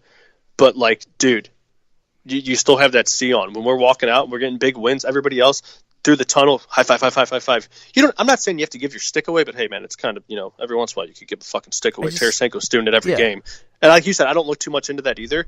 But at the same time, you kind of got to a bit where it's Tarasenko kept. Sorry, I didn't mean to keep cutting you off, but Tarasenko every game, we win and stuff. He's or even the ones that we lose, he's still he's looking at the crowd when he's walking out. He's slapping some hands. He's trying to keep that positive energy. He's keeping his head up. He knows that you just got to keep grinding. And Pietrangelo is just like, okay, nobody likes me. Everybody makes fun of me. Everybody rips on me. You know who will get ripped on more than you is fucking Tarasenko. The whole fucking city's after this guy because we're so goddamn oblivious to the kind of player he is and how he's actually, his first half, not too great, but the whole goddamn team sucked. Okay? When they start playing Tarasenko-style hockey, look what happens. Guys fucking put pucks in the back of the net. Everybody's the whole fucking team started putting the puck in the back of the net. Ivan Barbashev's I'm fired up right now, Todd. He's putting pucks in the net. You got fucking McEachran, who the games he played, he's on fire. The whole team caught fire when you put the goddamn team on the back of 90 and 91. It's not that hard, son of a bitches. Go ahead. Bitches. God damn, man. It's God, people just make me so mad that don't fully understand hockey, and they think it's a simple trade, does this or that, and it just doesn't. You need a whole team to come together and play a style of hockey that's going to take over the fucking league. That's what they did. Stop playing that goddamn Hitchcock defensive shit. You gotta put pucks in the net. You gotta suffocate teams. That's what the goddamn Blues did, Todd. Sorry, man. God. No, I love it. I love it. Just makes me. I know you somewhat feel the same way. It's just like I do. It's annoying, man. It's because it was that simple. It was that simple. Me and you both said it. It's that simple. It is that simple. Just change your style of play. Become aggressive. Get hungry. That's all they had to do. Look like you give a damn. Skate. That's all they had to do. Make passes and guys are reaching for passes. Right. The effort wasn't. There wasn't a good vibe in that locker room. There was no leadership. No. There was no fucking effort. And I feel bad about because I really did I really thought Mike Yeo wasn't the worst coach, but I think it just did come down to the leadership in the locker room. And I'm sure he has a say in it, but he's a first year. It's not way he can just go up to Doug Armstrong and be like, hey, Petro can't be the captain. There's a lot more that went into it, and it's saw because even when Berube became the coach, we still had some issues, and it starts inside that locker room with those players. They have to want it together. They have to bond together. They got to find Gloria in a bar, and they got to sit there and they got to stroke it to some Gloria and pull out some W's. And that's what they did. And that's just what it takes in this goddamn sport. This isn't basketball. You just don't sign Steph Curry and dream teams. Oh, shit. You have to fight. You have to pull it together. You have to get sucked down a fucking golf course hole and, have some cartoons fucking tell you that we need you to save our race right now, Yeah, and that's what they did. They went into the cartoon hole of Ryan O'Reilly and Tarasenko and out, I don't even know where I'm going with this, but son of a bitch, I'm happy it happened. Me too. And I just wanted to bring up, people have meant to bring this up like 5 minutes ago before you went on this rant, but sorry. That's right. Sorry. Just on the Pietrangelo thing, I was just gonna say I just find it strange, and I think the thing that irked me was at the beginning of the year he was high-fiving fans. He was all about the fans, and it wasn't until after that I got this information from this inside source. I'm not saying that this, like, you know, this is actually why, and like this is what's happening. I just think it's a weird coincidence, and maybe it is. Like, I just think it's a very strange coincidence that this happened. And before anybody else says anything, like, who's your source? Can't give that away because that's what a fucking source is. And secondly, he's been 100% accurate on everything this year. So yeah, it's been nice. And I just want to say, there was one game that you pointed out to me that it was somebody had a hat trick in the game. And I want to say, did Barbashev have 2 hat tricks this year? I think just 1.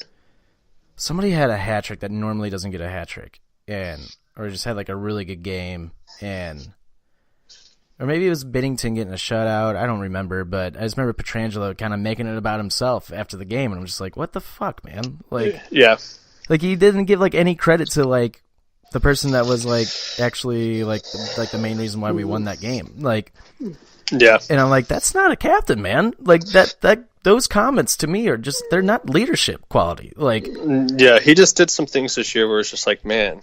And I'm sure he put there was a lot of pressure on him. I get that. Mm-hmm. That's a lot of pressure on to be a captain of a team in a city that they want wins. They want it. We want it now.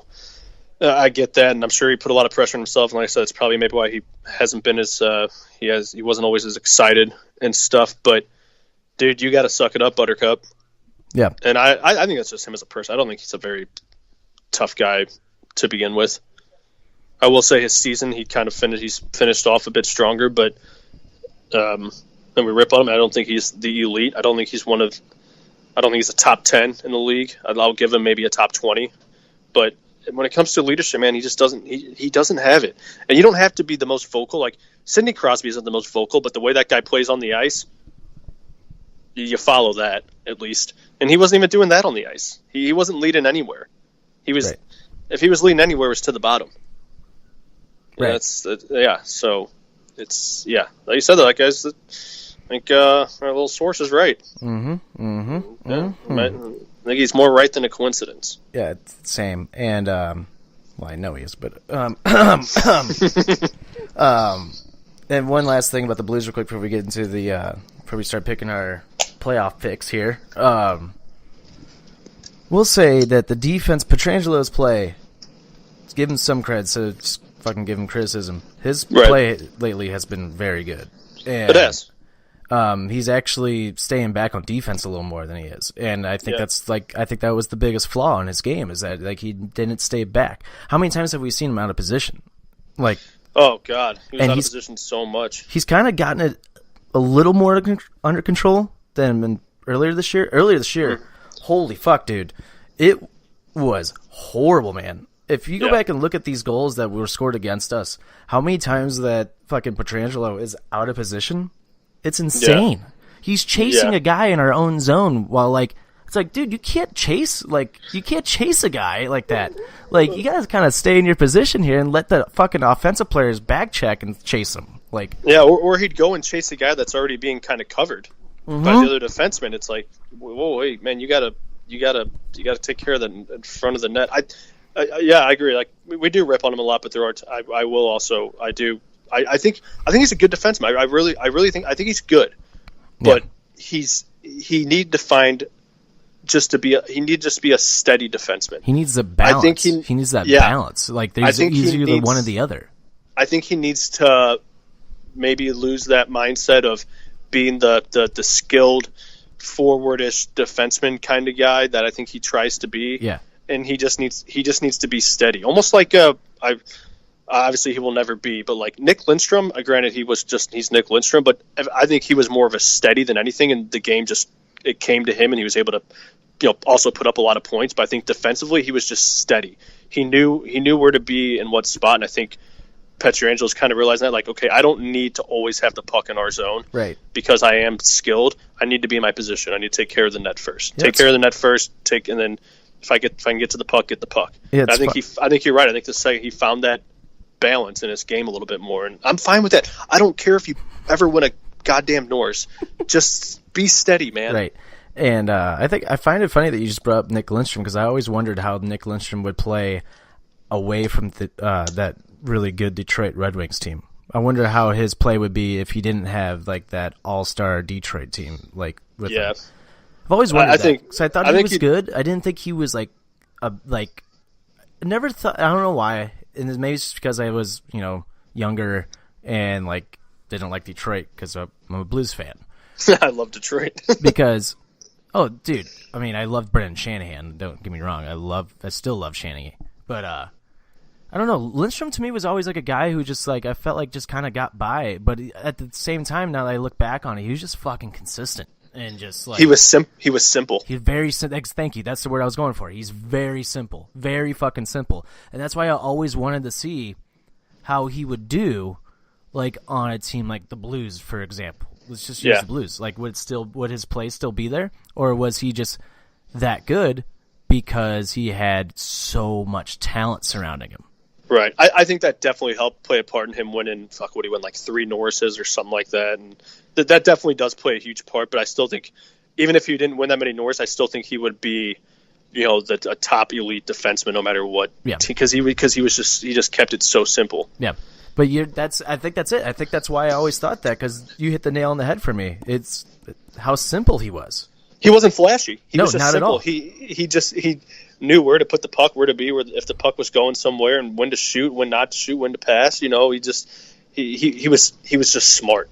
He was very, very smart. Now the more that I'm talking about it and the more like I think about it, like I'm kind of like maybe I did like him. Now maybe I would like actually really love him if like I was older watching him play hockey, because I like the simpler game like a little more, just because it's like it's not so flashy. You're just getting your job done, and like yeah, exactly. You're just getting the job done. That's all you can ask. One last thing about the Blues here, real quick. Carl Gunnarsson needs to be benched in the playoffs. Yeah, and I don't think we're going to sign him. I think we let him go, especially since we just signed Bo. Dude, I think we let him go, which is fine with me. That's I'm totally okay with that, and I think Bouwmeester deserves his 1-year deal. I think he's earned it after this season. I think Bouwmeester looks like young Bouwmeester all of a sudden halfway through the season. I told you at the beginning of the year, actually no, it's halfway through the year. It's on one of our episodes of Offended. I go, I'm going to say it right now, and you're not going to agree with me, but Bouwmeester is starting to look really good. You just go, whoa, slow your roll there, buddy. I don't know about that. And then his play has been fucking consistent, and you can maybe thank fucking Colton Parayko for that. Yeah. No, I mean, his second half's really good. I'm leaning more towards like I didn't want to sign him. I do understand why we do that. I'm not one of those people who's like, just because I don't really like him, I don't understand why we signed him, because I do. We don't really have anybody set ready to come up yet. And if they keep him on like that second line with Parayko, and if he can't, I'm really skeptical about his health. I know he just had the surgery, but he's beaten down. But I think we got him for a really good price. Yeah. Some people might think it's too much, but honestly, you don't. That guy's not going to get a $2 million contract. He's not worth that. He's been in the league too long. He deserves a good chunk of change. He's going from a $5 million AAV to 3.25. That's good. You're not going to sign anybody for if even at the cap space we could save with him. You're not going to sign anybody special for $2 million, $3 million. At least you have a veteran that, if he stays healthy and can stay steady, I'm happy with it. But I'm skeptical about his health. Things can happen. You never know. If he gets hurt again, it'll be a shame. But yeah, his second half, he's just been steady. He's been simple, and Parayko's been a big help. I think Parayko's game's gotten a little bit better too. I think our defense as a whole has just gotten a little more sound, yeah, and solid. I think Vince Dunn is starting to settle down a little bit. I still think he gets a little too aggressive, but he'll learn. I've been saying that all year. I think he'll be. And you know what? Him being the skill guy takes that pressure off Pietrangelo. Yeah. To have to be worried about making the good passes and all the fancy little plays. That's what Vince Dunn does, and he's really good in the offensive zone defensively. Work on that first pass, but I think even having a guy like Bouwmeester to stay around as a little bit of a leader is going to be beneficial. So I'm happy about it. For sure. I'm okay with it. Yeah, me too. I can handle it. I can handle it. And I just hope that they don't play. The only reason why I don't want Gunnarsson in the playoffs, because it just looks like to me that he doesn't look ready yet. He doesn't look like his game's back. He looks rusty as fuck. He's leaving his man open a lot. Like, I mean, he's playing the game against who do we just beat? Who do we just score 5 goals on in the first period? Oh, Philly. That game, 2 of the 3 goals in the first period that were scored against us was Gunnarsson's fault. He turned the puck over both times on each play and left his man open. Like, yeah, he's playing nervous, I think. Like, he's maybe, I don't know if he's still hurt, but I think he's just, like you said, he doesn't look ready. He doesn't. And that's why I hope that Edmondson will play over him. I mean, Parayko is just taking a couple of maintenance days. Yeah. But yeah, we'll see. I mean, because I think before Gunnarsson got back, like, I thought our defense was very, like, solid and consistent. And when Gunnarsson came back, it kind of looked a little shaky again, which I'm like, we don't want that going into the fucking playoffs. Like, yeah. So hopefully that happens. So they haven't talked about the lineups yet or anything, have they? Yeah, they did come out. I think the lines, I think, are pretty much, you got Shen, O'Reilly, Tarasenko, Schwartz, Perron, and who was centering them? Maybe Sundqvist. Yes, because you had Bozak, Maroon, Bozak, Maroon, Thomas. Yeah, is your third line, and then they have what came out when I saw today at least was Sanford, Barbashev.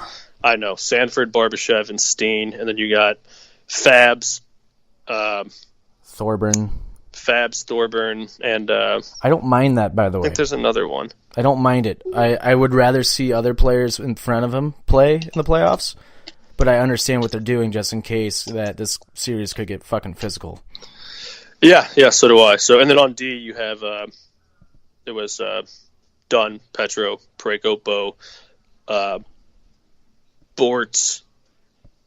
He's been fucking good. It wasn't lately, Gunnarsson. So Gunnarsson's not. I think God. Gunnarsson and whatever, MDZ. That's not the initials. MDZ. Michael Delzato. Oh, Delzato. Yeah, which he wasn't too bad in those games that we played him. No, he'll be a good guy to maybe throw in if, like you say, if it starts getting physical. Like you were going to say about Bortz, I think he's looked good. The only thing the thing I fucking hate, he does take some really dumb, like, cross-checking penalties, and he throws his hands up, and I'm like, come on, buddy. He's got to cross-check some people, and he's just gotta go hard to the puck, Yeah, they're not even like David Backes working hard penalties. They're just like, no, they're fucking Bortuzzo dumb penalties. I know exactly what you're saying. He gives that look to the ref, and you're like, "No, Bortz, come on, buddy, you just fucking." And I get it. He's like retaliating because the guy hacked in, but it's like, Bortz, you're fucking like 6'4", like 250. Just you can handle a little hack. You don't gotta cross check a guy in the back in front of the net where the refs looking at you. Like, come on, bud. So if he can take down the dumb penalties, because penalties can cost you in the playoffs. So if he can play a little bit smarter, I'll be happy. Yeah, dude, like. He reminds me of Polak a little bit when he's just like he's just kind of like, I look at him, he's like, me play hockey, like big dumb lumberjack guy, just like, me play hockey. Even though I would love to go out for drinks with Bortuzzo sometime. oh, definitely, hell of a guy. Seems like a guy who I would have like a fucking shitload of fun with. Like, yeah, definitely. Yeah. With that being said, fucking Sanford, man. He's out of the Blues right now. He's like the one player like I really just don't like. Like I have no positive things to say about Sanford. He reminds me of Yashkin and Payarvi. He has a couple shifts here and there of brilliance, and then it's just like, oh, there he is again, not doing shit. Like, yeah, it's almost like every month he kind of played. He had like a streak where it was like, okay, maybe he's gonna. But then it was just like, nah, like the bad just outweighed the good. He couldn't find a steady streak. It's like like you said, it was like Yaskin where like he'd showed the spark, and you're like, there we go, that's what I want to see. And then he just like go back to playing. I don't know, like that's why I rather would have saw Fabian, or honestly, I rather would have kept that McEachran guy up. He's still up, I think. Is he? Yeah, well, I rather would have. I mean, I know he didn't do much, but he played fucking hard. I would rather see McEachran in for sure. I'd rather see McEachran in. At this point, I would rather see Fabry in. Fabry drew all 3 of those penalties against Philadelphia. Yeah, Like, I mean, fuck, the dude was flying around. He was making plays happen, and he was drawing. I mean, he drew 3 fucking penalties, and we scored on all 3 of those. Yeah, just by working hard. And you know what? But in the playoffs, and I know you know this too, with a lot of at least one, 2 teams in the playoffs, you just hear about that guy who they threw him in the line. Like Fabry could be that guy where they decide to toss him in the lineup, and for some reason he just gets that playoff magic. Where I'm not going to say he's going to score every goal, but he's going to make an impact on like that 4th line. That happens in the playoffs. I don't know what it is. Something happens though to a team where there's like that one guy on the 4th line who just like, and maybe it'll be Barbashev or something. But I think Fabry can be that guy that if he can draw a bunch of penalties by just busting his ass, and he's smaller, so those guys get some penalty calls a bit more because they're smaller and get tossed around a bit, and that's just the way it is. And you need that advantage. And on top of it, I would play fucking Fabry too, just in the sole fact that he's already played in the playoffs. I mean, he was part of one of our longest playoff streaks of the modern era. Like, yeah. Like, I don't know. Yeah. I would honestly, if Fabry can play like that, how he did against Philadelphia in games like that game against Philadelphia, that was old Fabry. Like, that was Fabry from a few years ago. Like, nobody could touch him. He was drawing, like, people are tripping him and hooking him because he's too fast. Like, yeah, exactly. I would play him in a heart. If we lose game 1, I would say put Fabry in immediately in game 2, depending on how we lose. And he's more skilled, and honestly, I think that's going to help. That's going to help Barbashev. Yeah, Barbashev's finding. I mean, the guy had 14 goals this year, so that's he came into his own. I mean, put another skill guy with him. You got Steen to kind of be the leader out there. Just let Fabs and Barbashev play that hockey. I'm just not a fan of Sanford. Maybe hockey. His eyebrows are slowing him down. I don't know. Yeah, I don't know what it is either. But yeah, he doesn't have it. I don't think he's a playoff player. I think he's shitting himself. I think he is too. So, God damn it, I got a cramp from going on rants and not breathing. Jesus Christ. Probably I haven't. I mean, well, fuck, dude, you just sounded like fucking Ric Flair for a second. You just say, we're gonna do this and we're gonna do that. I love it so much. You could tell that like you were running out of breath because your voice kept going up and down. Like, I'm cutting promos over here, man. We just had Mania week, but I'm in promo mode. So, but yeah. So I don't know. We'll see. Hopefully, all works out. Shout out to the Blues or whoever makes their videos at the Scott Trade Center, Enterprise Center. Somebody finally, I don't know why it took so long. Somebody finally put together just a Ric Flair like montage. And thank God. It was fucking hilarious. Like they have one that's just like a bunch of wrestlers, and it's cool. That's cool too. But it's like, man, the Ric Flair one's the one that's like makes sense right now. Like, yeah. And dude, it's awesome. And they have an Emperor's New Groove one where it's like, you've seen the Emperor's New Groove, right? Yeah. This is one of my favorite videos they've ever done at the Blues game. The part where the squirrel's like gonna pop, like he makes that balloon animal. Yeah. He's acting like he's gonna pop it, and he's like, no. He's like, yeah. And when he pops it, right when he pops it, the Blues games, it just cuts to Ric Flair going, "Woo!" Like, love awesome. It. Dude, it's classic. I only got, I mean, obviously because I've been being sick and shit, I only got to make it to one game this year, and honestly, if I'm the curse and I have and they win and I never get to go to a game again, I'll take that. Yeah, it's because you played hockey, man, and you understand. Yeah, I do. I understand. Local St. Louis that vows to never go to a game again after Blues Cup because he was sick and only made it to one this year. So I don't know. I'm looking for any reason for us to win. Dude, I was the same way. Like last year, I had to play NHL before I went to every game, and then there was one game I didn't play NHL, and we lost that game. I was like, oh my God, it's real. Like, yeah, I also did not buy a new Blues hat this year. Ooh. I kept the same dirty. And usually I buy one at the beginning of every year, and I didn't this year. And I just kept the grid on it. Maybe a little reminder that we didn't make it last year. So normally, last year I had to buy at least one beer period, and I thought that was my superstition. This year I changed it to 2, just only 2 a game because they're so fucking expensive. And guess what, baby? I mean, the Blues would look like they had turned it on a little bit. Maybe it was just 2 beers, not 3. Could be. You just gotta look for any reason, man. Right? It's so funny because that's such a hockey player thing to do. Like, oh yeah. Well, hey, the other thing is I've almost lost 70 pounds now being sick, which isn't the healthiest thing. So maybe all that weight I had was weighing us down. We're lighter now. We're a lighter team, baby. We're a lighter team. I thought so. Did I tell you about the Katie thing from a few months ago? Like that was the day before Mardi Gras. I don't think so. The Blues were playing. It was a Friday night game. I forget who we were playing. It was away. Oh, it was Carolina actually. And I'm being a little like ass, and she wants me to like finish vacuuming the rugs. We're having like company over or whatever. And the Blues game that had like just started, and it was during the national anthem. So I stood there and I was just being a dick and took my hat off. I'm like, nope, can't do anything until the song's over, Katie. And so Katie, I was legit kind of mad about this because I got through the whole thing. I'm like, oh, I'm just fuck it. I'm gonna yell Blues because that's my superstition right now. Right in my head, I'm like, I have to say it. She turns on the vacuum literally a second before that goes on. I was like, what did you do? Like, I would have thrown that vacuum through a window. Oh, I threw my hat at her, and she's like, what the hell? What the hell? I'm like, dude, we're gonna lose this game now. We lost 4-2 that game, and so ever since then, Katie's like giving me shit. I'm like, did we win or lose the game, Katie? Did we win or lose? That's all I got to say. God, she's an idiot. Stupid idiot. I know we want to move on to the Blues. Just made the list. I just want to make this real quick. One last Blues thing. I think we keep saying that. I know, but this one we can't. We gotta for us Blues fans out there. A shout out and a thank you, Charles Glenn, to Mr. Charles Glenn for 19 years of just belting that goddamn national anthem.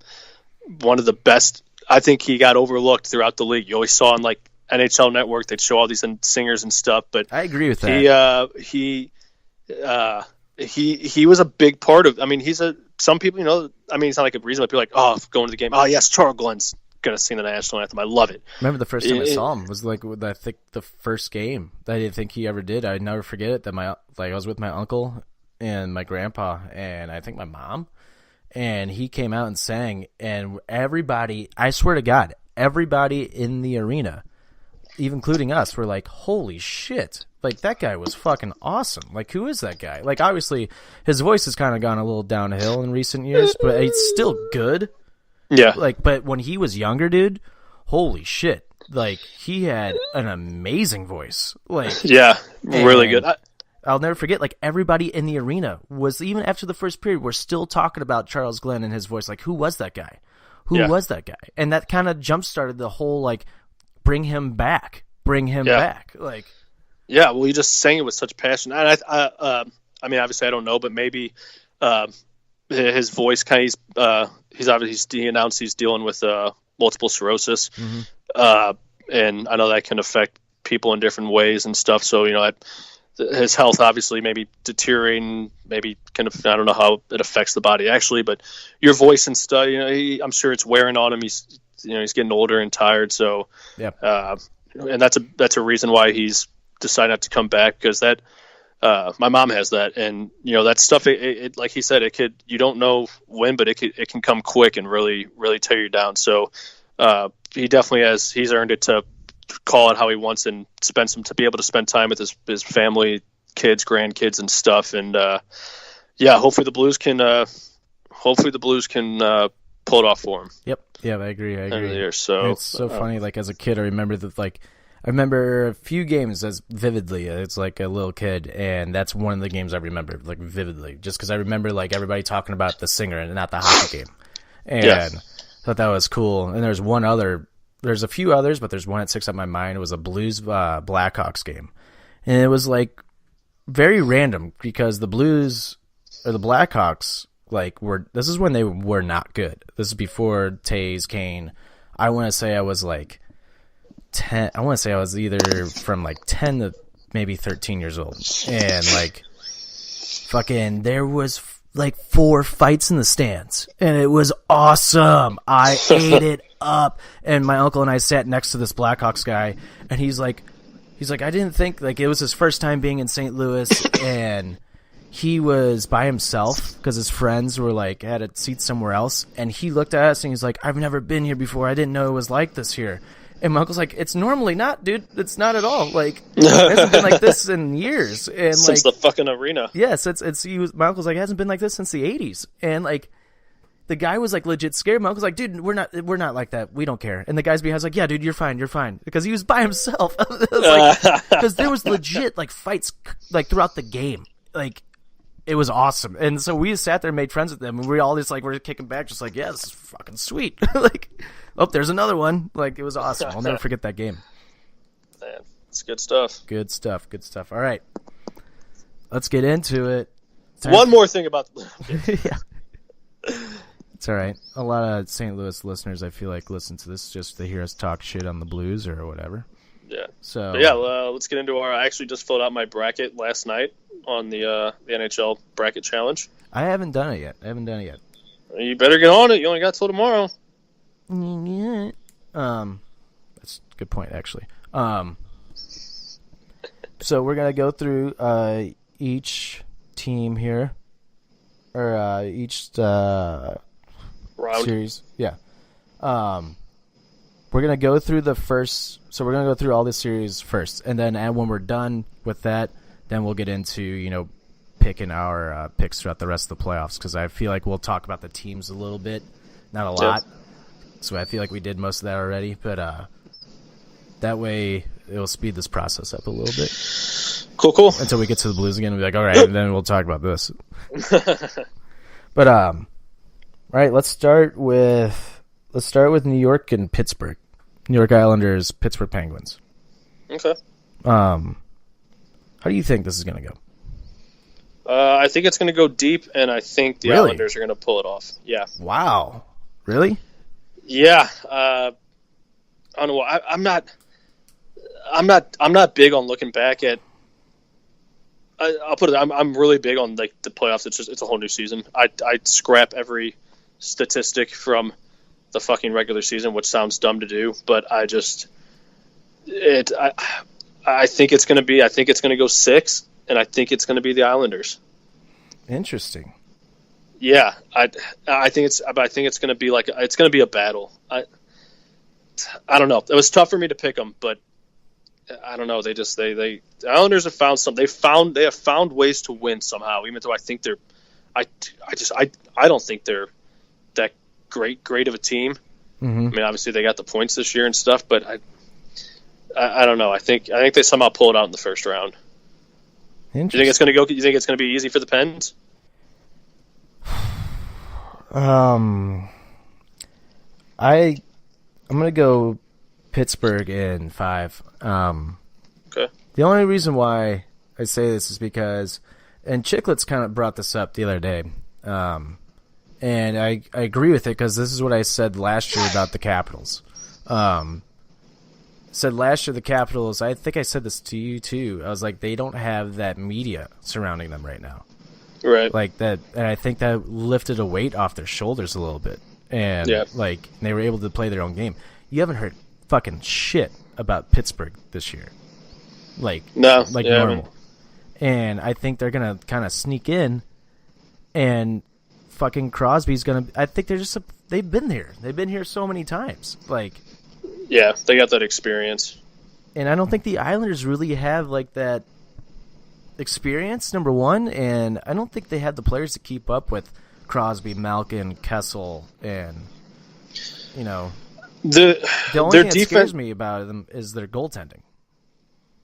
About Pittsburgh, yeah, that's kind of one of my big things, and I think the Islanders' defense has been pretty damn solid this year. I also might be biased towards the Islanders because old hockey buddy of mine, Scott Mayfield, is a defenseman for them, and he's playing with the Islanders, so I kind of want him to have at least a little sense of success. This is his first full year playing with them, so kind of pulling for him, so I might be a little more biased towards them. But I think their defense, like you said, that goaltending with Pittsburgh, it's going to have to be on. Yeah. It's going to have to be on. So I don't know. I'm just going to get this out of the way now. This whole goddamn playoffs could somehow just get flipped around. Oh, I don't know how. Easily. I don't know. It's there's, like I said, there's a couple teams I'll say now. I think Columbus, Carolina, and Dallas are the 3 teams where I'm kind of like, I don't see them having that good of a chance. So Columbus, of Dallas, and who? Carolina. I don't see Carolina. them I don't see them being like having like a big, oh my god, holy shit, they won the series. Right. I just don't see it. Those are like the three teams, but every other team, I'm just like, I don't know. I don't know. I think I'm just going off like a feeling, but I could be 100% wrong. And that's how I feel about the Islanders. Like, I'm kind of the same way like how you are about Carolina and Dallas. Columbus and Dallas, yeah. I'm the same way. And I don't know. I just don't think they can fucking keep up, man. Yeah, and, I see that too. That's why I don't have them going any further in the first round, because I like you're kind of saying, I don't think they have it. Like I think the pressure's going to get to them at some point. Right. How many games do you think? I got 6. Islanders in 6, eh? Yeah. All right. Let's go to Washington, Carolina. I got Washington, and I'm going to say 5 as well. I got Washington in 4. Oh, a sweep. I'm going for. I think they pull off a sweep. I think if Carolina takes penalties, which I don't know how if that's how they've played all year, but any chance the power play gets for Washington, which it happens in the playoffs, they're going to execute, and I just think they're too good. I think they think this is where the surge. Somebody turns the lights out on the surge, and it's gonna suck for Carolina. But I just think Washington's too good. I think it's gonna be a 4-game sweep. Damn. Yeah, I know. Hot take. Hot take. But who knows? Who knows? Maybe Carolina somehow pulls it out. But I'm gonna doubt it. Washington's gonna win that series by 4 games. Is just me being ballsy. Yeah. So I think 5 is a good choice for you, because I do see Carolina. They could end up pulling off 1 somehow. But yeah, we'll see. You know, then we maybe you and I mean, we got these 2 going forward. So then we get Washington, Pittsburgh next round. Oh wait, no, never mind. You have Islanders going. Never mind. Yeah. See, I just want to. I don't know. Maybe I just want to see another Washington Pittsburgh series, because those series are so much fun to watch. Oh, so do I. They're really fun. And then maybe now, then Pittsburgh loses, and now it's like, oh, this is Washington's turn to fucking take over, beating Pittsburgh in the playoffs. Yeah. But let's go to Boston, Toronto. You go first. So on my picks at the beginning of the year, I had Toronto, Winnipeg in the Stanley Cup Finals. I'm changing that. I have Boston in 7. Yeah, Boston in 7? Yes, I do. Nice, me too. Dude, Boston scares me. Boston, I think, is the dark horse of this playoffs. Boston, I think Boston's going to win this all. Not this round. Because I think Toronto is going to rely on, to quote Herb Brooks, you can't rely on talent alone. And I think that's what Toronto's all they got is they got a lot of talent, which I know it's like, well, duh. Well, if they have talent, they could win. It's like, I mean, skill. I don't know if they have the whole complete game to win this playoff series. Toronto? Yeah. Yeah, I don't think they're complete yet. I don't. No, feel like they're too new. Defense. Yeah. Defense. Agreed. I don't think their offensive guys are defensive enough to be able to play a full game of shutting down Boston's offense and at the same time shutting down Boston's offense and then executing on offense alone on their side. I think Boston's going to wear them down, but I think it's going to go 7 for sure. It's going to might be one of my favorite series. Yeah. I think that's entertaining series. I think that one's going to be really good. And now I'm not trying to be a homer, but I think the Blues Winnipeg series is going to be probably the best series. I'm already having anxiety about that series. I almost broke down last night just looking at stuff. I was like, oh my God, I don't know. I just don't. I don't want this to. We'll get to it. We'll get to it. I just want to go to sleep and wake up a winner. Okay, so we both got Boston in 7. Yep. Okay, and you probably got Columbus beating Tampa. Yeah. I have Columbus in 4. Or excuse me, Tampa Bay in 4. God. Tampa Bay in 4. I was like, what the fuck? Yeah, I also have Tampa in 4. Yeah, I just think this is the one sweep I'm really positive about. Columbus somehow snuck their way in. I don't think Artemi Panarin's not gonna No, the bread man can't do everything. Yeah, they're not gonna. Yeah, I think Tampa just fucking. I think Tampa hands them a golf club the first game. It's like, do you guys just want to end this now? I mean, just fucking watch it. Like, Columbus ends up winning the series. Oh, jeez. I mean, all they have is Panarin, Atkinson, and who's that other guy? And like Bobby? Pierre something. Bobrovsky. Yeah. If Bobrovsky has one bad game, they're fucked. Oh yeah. Yeah. They're so they added that Adam McQuaid. Columbus did. The guy that was traded to the Rangers? Yeah, actually, I think it went from the Rangers to Columbus. I think that's what we were thinking about earlier. I thought no, because McQuaid played for Boston. Always with Columbus. That's what it's know. saying here. I thought he went from Boston to New York, and then did he get traded at the trade deadline? Probably. Jesus, that was quick. Yeah, I wouldn't be surprised. Rangers are dumb, but yeah, I mean, he's a good defenseman and all, but they don't have. There's just no way they beat Tampa. No, not at all. I don't even think it's gonna be close. Oh. All right, let's go to the Western Conference Finals. Start with San Jose, Vegas Golden Knights. I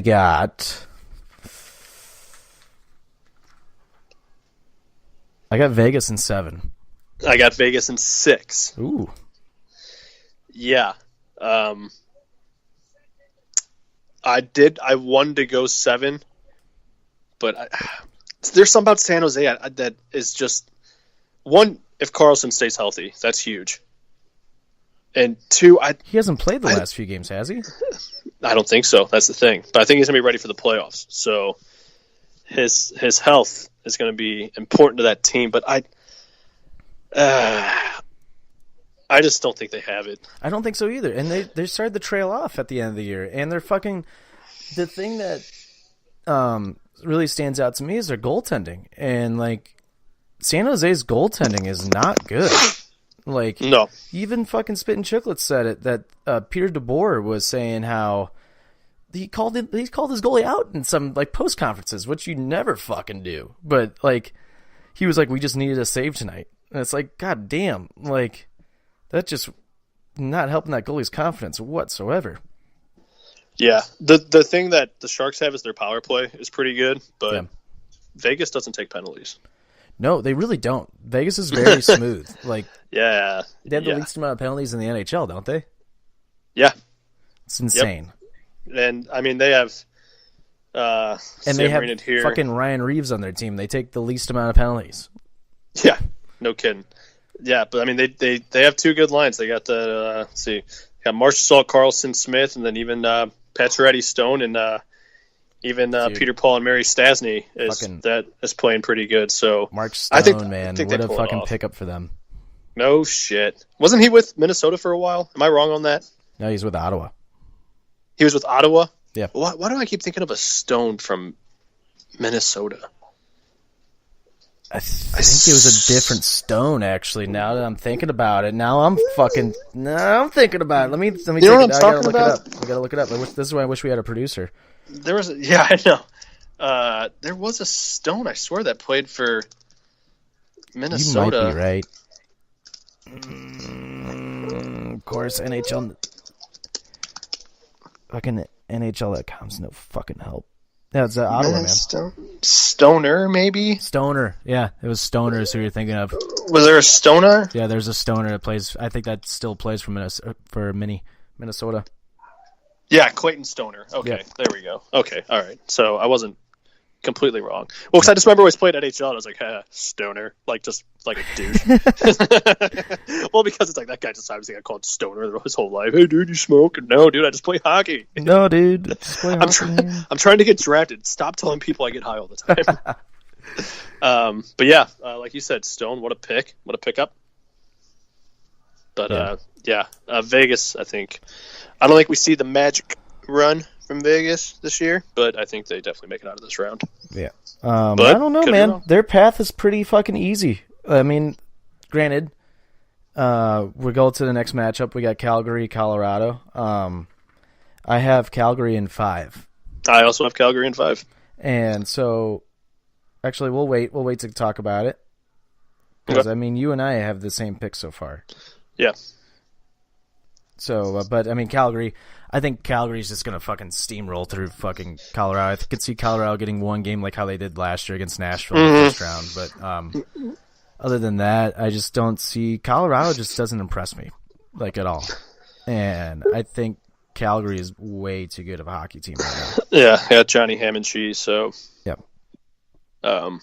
Yeah, they're. I think they're too good. I think they're going to steamroll Colorado. Like you said, they'll sneak one game. It'll be like a 3-1 or something happen. They'll get something will just happen. I don't think they'll like blow out Calgary, but they'll pull off like a close win or something.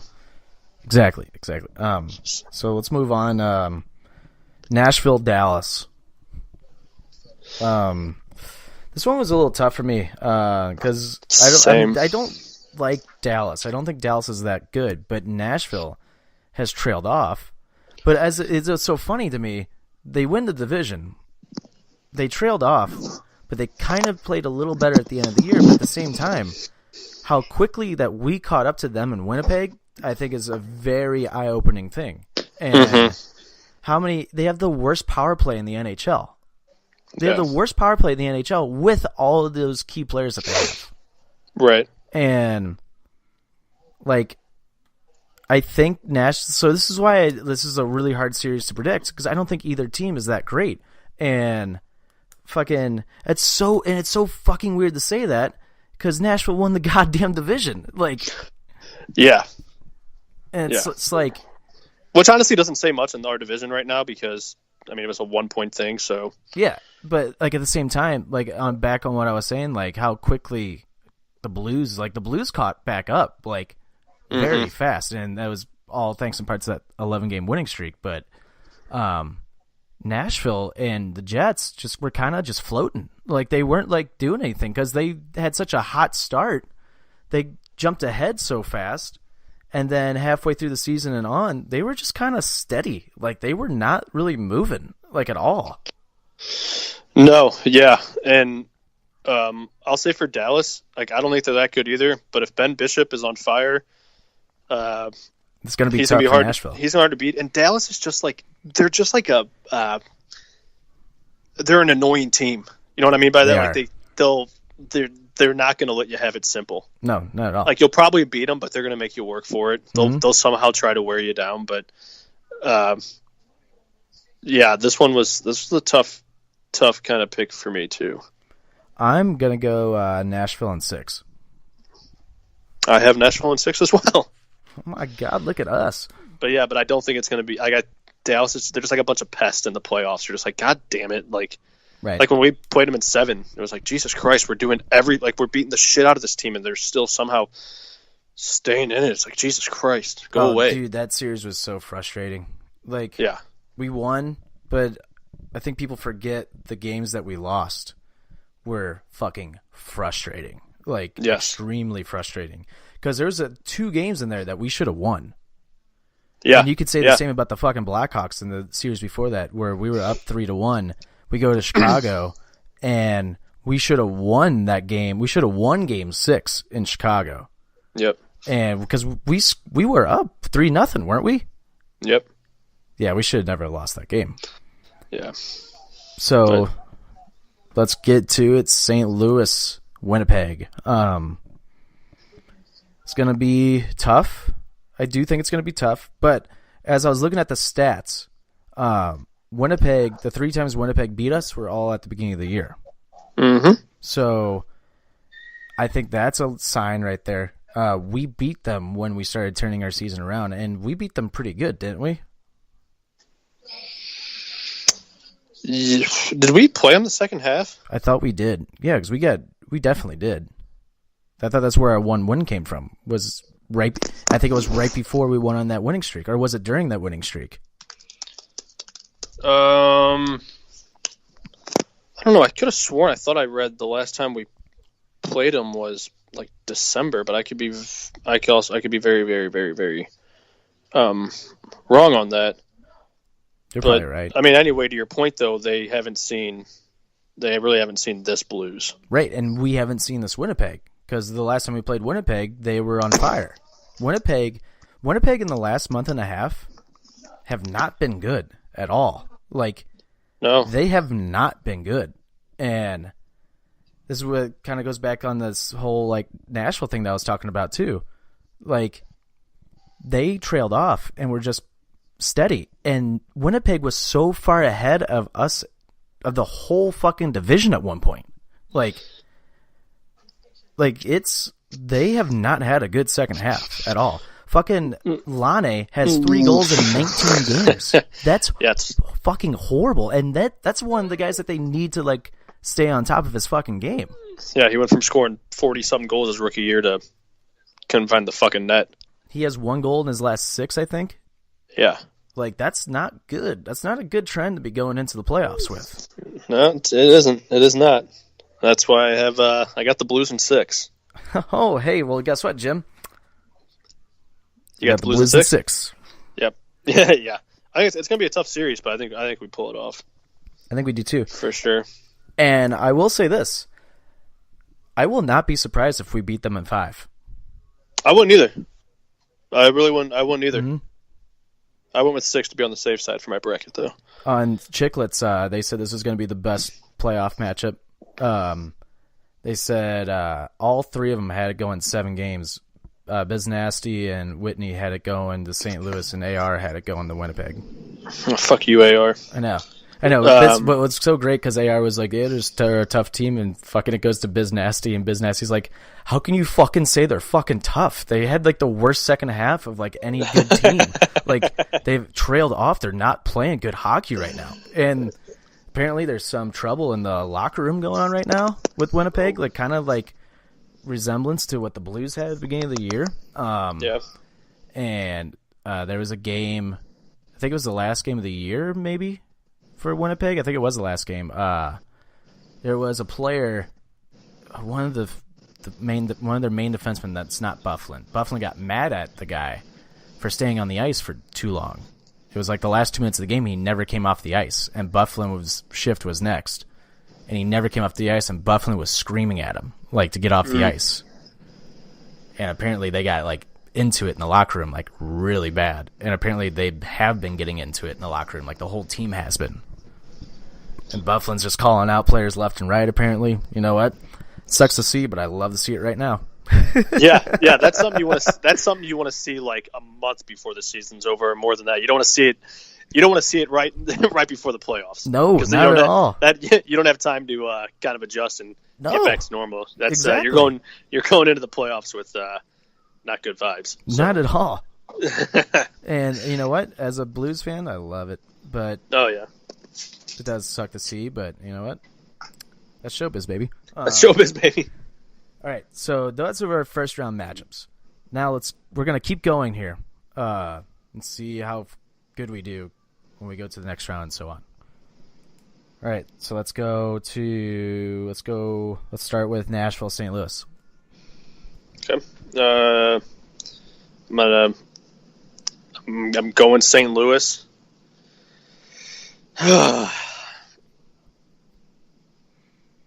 And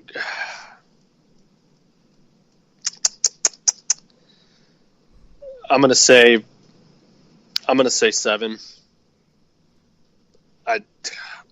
I know Nashville's been down, but it's St. Louis, Nashville. It's gonna be something's gonna click on both teams, and it's gonna be a fucking war. I think it could go all the way. Yeah. I think the Blues are gonna win though.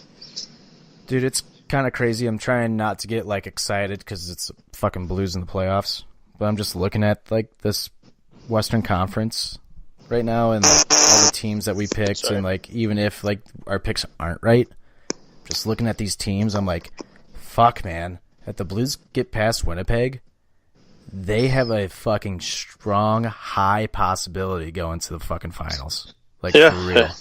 Yeah, they do. Like, I'm not even trying to be a homer here. Like, yeah. They have a legit strong. I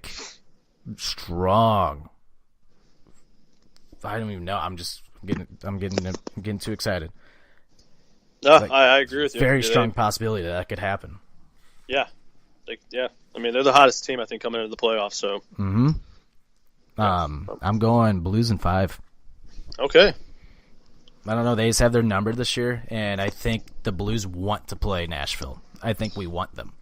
Yeah, I think so too. They're not going to, they haven't forgotten 2 years ago when Nashville beat them in the playoffs. Yeah, we want that redemption. Yep, we want that redemption bad. And I think beating Winnipeg will give us a lot of momentum, but I think just putting the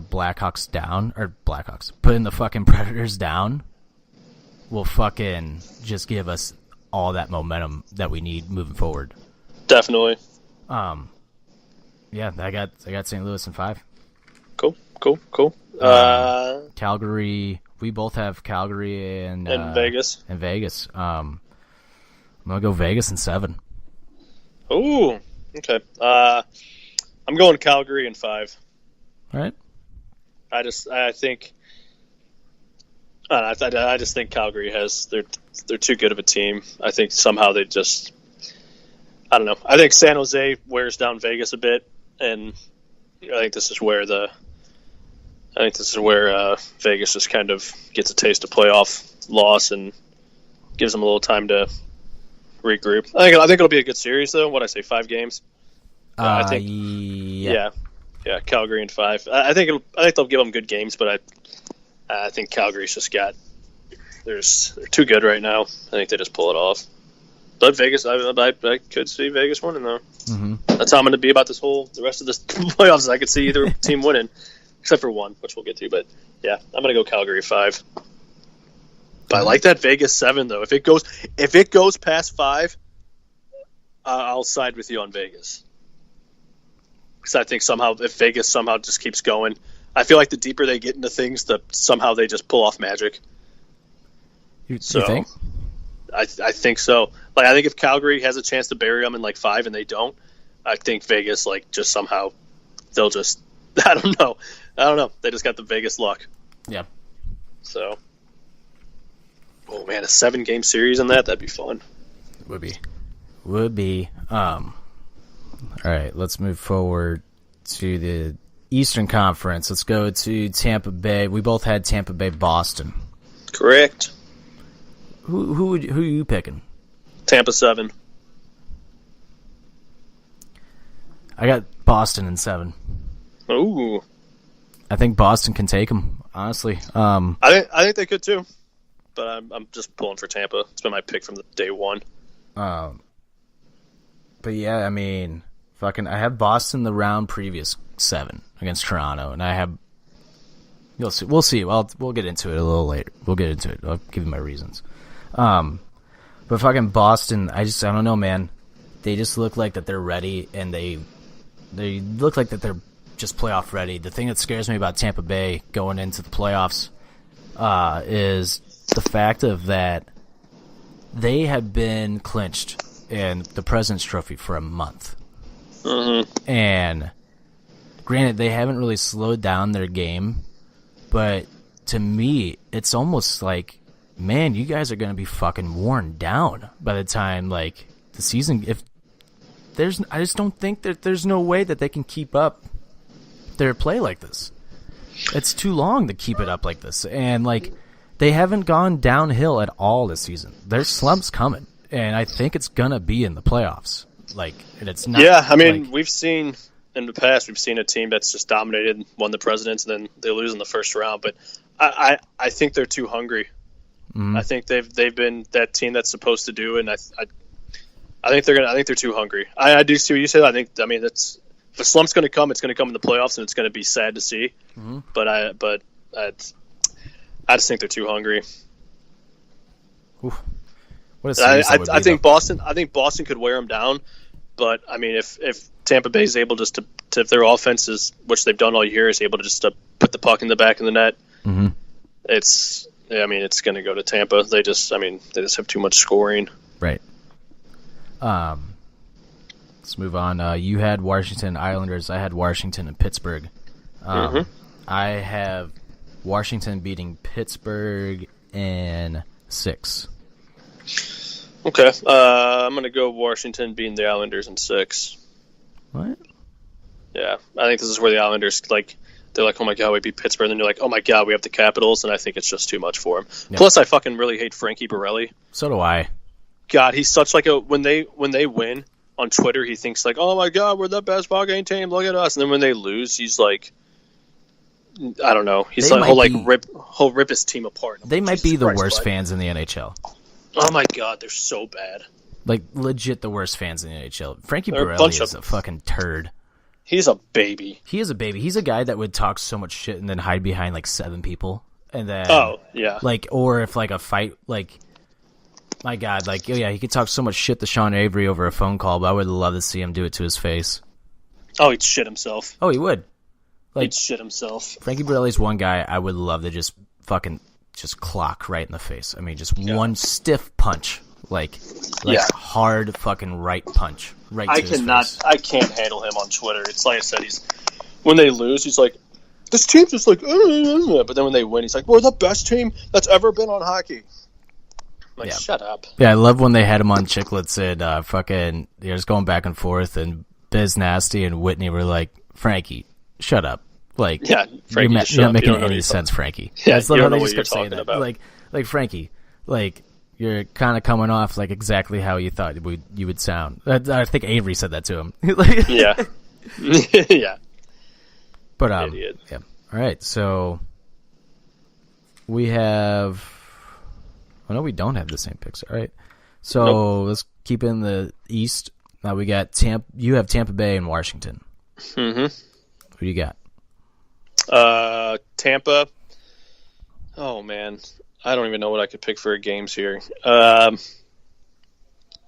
in my heart, I'd love to see it go 7. Mm-hmm.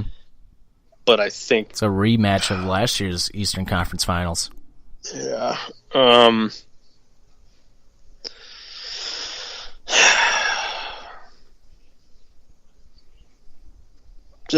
Tampa 6. All right. I like it. I like that pick. I have Boston, Washington, and I have Boston in 7. Okay, I was gonna say if you don't say 7 in that series, I was gonna like disown you. I have Boston winning all their series in 7 games. Hey, I mean the Blues almost had to do it, so Vegas almost did it last year, didn't they? Yeah, it's I think that is a 6-game series or something like that. Mm-hmm. I mean, either way, yeah. I would love to see Boston Washington though be something different, and I think I'm with you. If it is Boston Washington, that's 7 for sure. It's gonna be a without war. A doubt. Yeah, it's gonna be a war. It's gonna be Ovechkin and fucking war mode, Boston in war mode. Oh my god. All these series are just gonna be fun. They are. Except for like Washington, Carolina, and Tampa, Columbus, but whatever. But whatever. So you say Boston 7? Yes, I said Boston in 7. And I said Tampa 6? Yep. Okay. All right. So that was your Eastern Conference Championship. So you have Tampa going to the Stanley Cup. I have Boston going to the Stanley Cup. Okay. So then over in the West, you have Vegas, St. Louis. Yep. And you I have have St. Flames, Louis, St. Louis. Calgary. Man, oh man. I have follow your heart. I have the Blues in 6. Follow your heart. I have the Blues in 6. Do you? Yeah. But you know what scares me? Looking at yours hockey. and seeing fucking Calgary scares the shit out of me. If Calgary plays the Blues? Mm-hmm. Yeah, so wild thing. I'm going Blues 7. Wow. Honestly, if we meet Calgary, I think it's going to be Calgary in 6. Think so? Mm-hmm. Yeah, I honestly, and I hate to put this pressure on him, even though he doesn't probably listen. He's the goalie. He's weird. If Jordan Binnington is just magic, I mean, I think it takes us all the way. And yeah, I think honestly, I'm just going off him being magic because he's the better goaltender against all of these teams. Honestly, he could be their Jonathan Quick story this year. Yeah, he could be the Matt Murray story. Yeah, from fucking Pittsburgh. Really could be. Yeah, that's why people I don't want to go too much, but when people are like, no, Binnington, he's gonna fall off, man. Yeah, he had like 2-3 games where like we didn't win. He gave up some goals. Shut up. I've seen this story with Matt Murray. Seen the Jonathan Quick story, especially just mainly the Matt Murray one. Where he comes in, shuts it down. It can happen. It can fucking happen. It can totally be happen. him. If he's Jordan Binnington, and we got the offense going, which I know it's like, duh, that makes sense. But I think he's the reason we could beat the Flames. I think he's the better goaltender, and I think he'd be a big reason we win that series against the Flames if that's what happens. Yeah. So, man, I'm looking at what'd you say? fucking... Sorry, what'd you say? Flames 6 if it was Flames Blues? Yeah, I said Flames and 6 if it's Blues and Flames. They just a team that scares me, and we've had trouble against with the Flames this year. Yeah. God damn it! I'm gonna have a panic attack. Dude, I know. And like, I told myself this year that I wasn't gonna pick the Blues, like, to go all the way, just to sound like fucking, not a homer. But legit, looking at this like playoff bracket, the Blues have like probably the best, like legit have like a fucking an amazing chance of actually going to the Stanley Cup this year. Like, yeah, they really do. Like, I'm not even like. Yeah, well, I don't think we picked them last year. Well, they didn't make the playoffs last year. Right, but I think like our predictions, like I had the Blues. Oh, actually, you were right because I had the Blues missing the playoffs by a fucking point last year. Yeah. You were right. Yeah. I think me and Dan are the ones that picked the Blues going to the Cup. I remember when we talked about this, though. I want to say you were even like, I could see the Blues. In the beginning, you're like, I could see the Blues getting to the Cup, but you didn't want to pick them not to be a homer, but I think you were just like, you could see it happening, but you were more set on Winnipeg, I believe, which wasn't a wrong pick. Yep. But, yeah, this was like the first year where I was like, in the beginning of the year, I was like, I think the Blues I don't know, kind of like you said, there's just this weird feeling where it's like, hey, this could happen. I mean, you look at Vegas odds right now. Vegas odds have the Blues, I think, second best to win the Stanley Cup right now. Like, yeah. I think Tampa's obviously first, and I think we're second.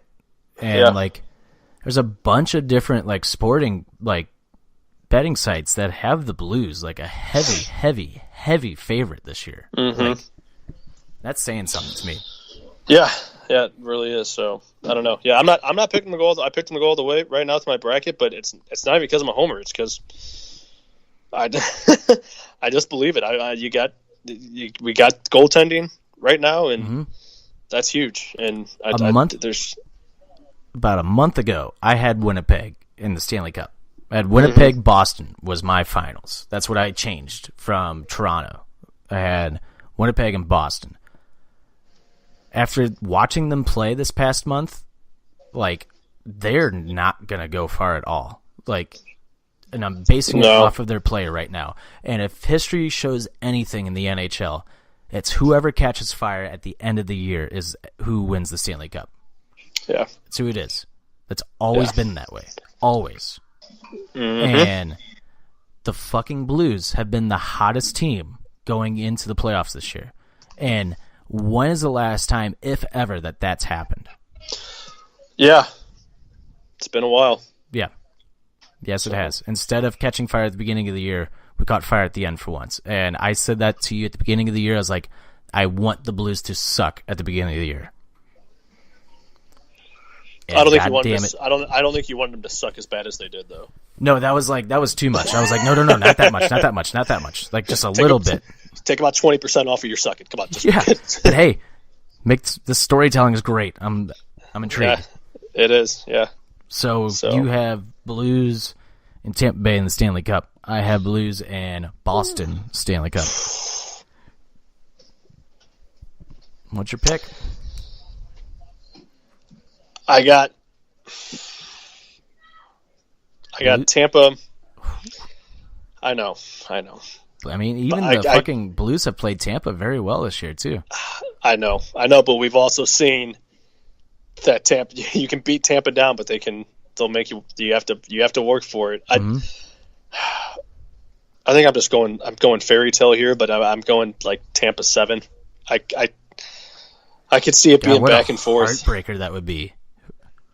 I know. I don't know why I'd put that on myself, but what a fucking heartbreaker. I know. I know. So I will most likely be in Florida by the time the Stanley Cup Finals start. Yeah. And my only saving grace right now is that, like, maybe because there's always like 3 or 4 days off in between the conference games and the Stanley Cup Final now. Yeah. So my saving grace is that like Tampa does get in the finals, and so Tampa will have home ice. So that will give me, an opportunity to stay in Florida for a little longer before I drive back for these home fucking finals games. It's always been my number one concern about going to Florida when we do. It's like, what if the Blues make the Stanley Cup? I'm not missing that. Yeah, I think, what do they usually, like the second week of June or something like that? What? The finals? Finals normally go to the second week, yeah. I think last year definitely did. Yeah, my buddy gets married like June 15th. I'm in that wedding. That's if I'm even capable of leaving this damn house. And I'm like, buddy, if there's like a clinching game on your wedding, you bet. I love you, and I know I won a national championship with you, but we're watching that damn game. Sorry about it. I think he'd understand. Oh, he definitely would. Well, there's a bunch of hockey players going to be at this wedding, so there's gonna be TVs somewhere. Oh yeah, there's gonna be TVs if it happens. So I would say fucking bring that wedding downtown. Fuck. Yeah, no shit. Wedding, never forget. It actually is downtown. Well, there you go. Reception is, so it's down on Wash Ave. So we'll see. But yeah, I got Tampa and 7. Jesus Christ. I got St. Louis and Boston, the Stanley Cup Final. I got the Blues in 6. Okay, let's see. Bring home Lord Stanley for that first time ever. I'm more scared of Boston than Tampa. Dude, I don't know, man. I don't know about that. I don't know why. I don't have any good logic, but like I just look at it and like the way like you're kind of building them and stuff. I'm just like I don't know. Jesus Christ! It's like my 8th panic attack in the last like 5 days with mania. I know, dude. The playoffs haven't even started yet, and I'm already like at the finals, and I'm just like, oh my god, if this happens, oh my Jesus Christ! I feel like Game 7 is going to be tomorrow. Dude, I told Katie, I was like, dude, I'm having like almost a fucking heart attack watching Kofi wrestle for the title right now. Like, I couldn't sit down. Like, I'm not going to be able to handle the fucking Blues in the Stanley Cup Final. Like, seriously, can you imagine like the fucking lounge in the Stanley Cup Final? That's the one time I wouldn't blame him because I would be fucking freaking out. Like, yeah, St. Louis's murder rate's gonna fucking skyrocket during that fucking time if that ever happens. Like, we're gonna lose our fucking minds. Like, I'll tell you what, we win a cup, I'm flipping a car. We win a cup, I'm gonna rob a bank. I don't know, shit. Yeah. Hey, the Blues won. Give me all that money. Okay, here you go.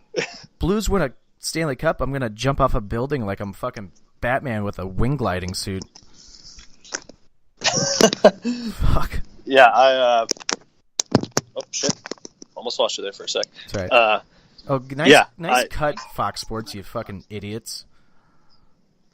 So, sorry, I'm watching the Cardinals game, and like, I know Fox Sports always uses like random like fan shots that they're not actually at the game, because they've used the same shot of me and my ex 3 different times on 3 different games. I was like, I've seen this picture before, actually. Like, I'm not there right now. I'm watching the game on my TV and I see myself. I'm like, well, that's weird. Like, so on Fox Sports right now, it's daylight outside and they just showed a group of girls with a nighttime sky in the background. I'm like, well, that's not live. Like, oh yeah, well, it's a replay.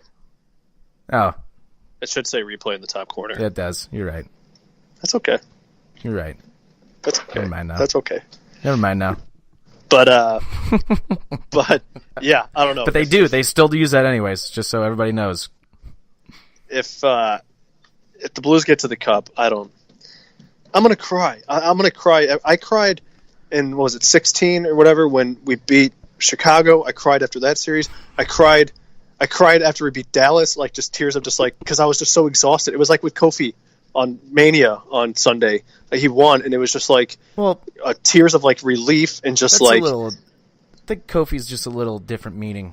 I mean, every video I've seen, everybody's crying for Kofi, and I mean, fuck, he's the first African American WWE champion of all ever. Like, yeah, like that's insane. And like, just what that means, like for all these people, for all these African Americans that have busted their asses for years trying to get to that moment.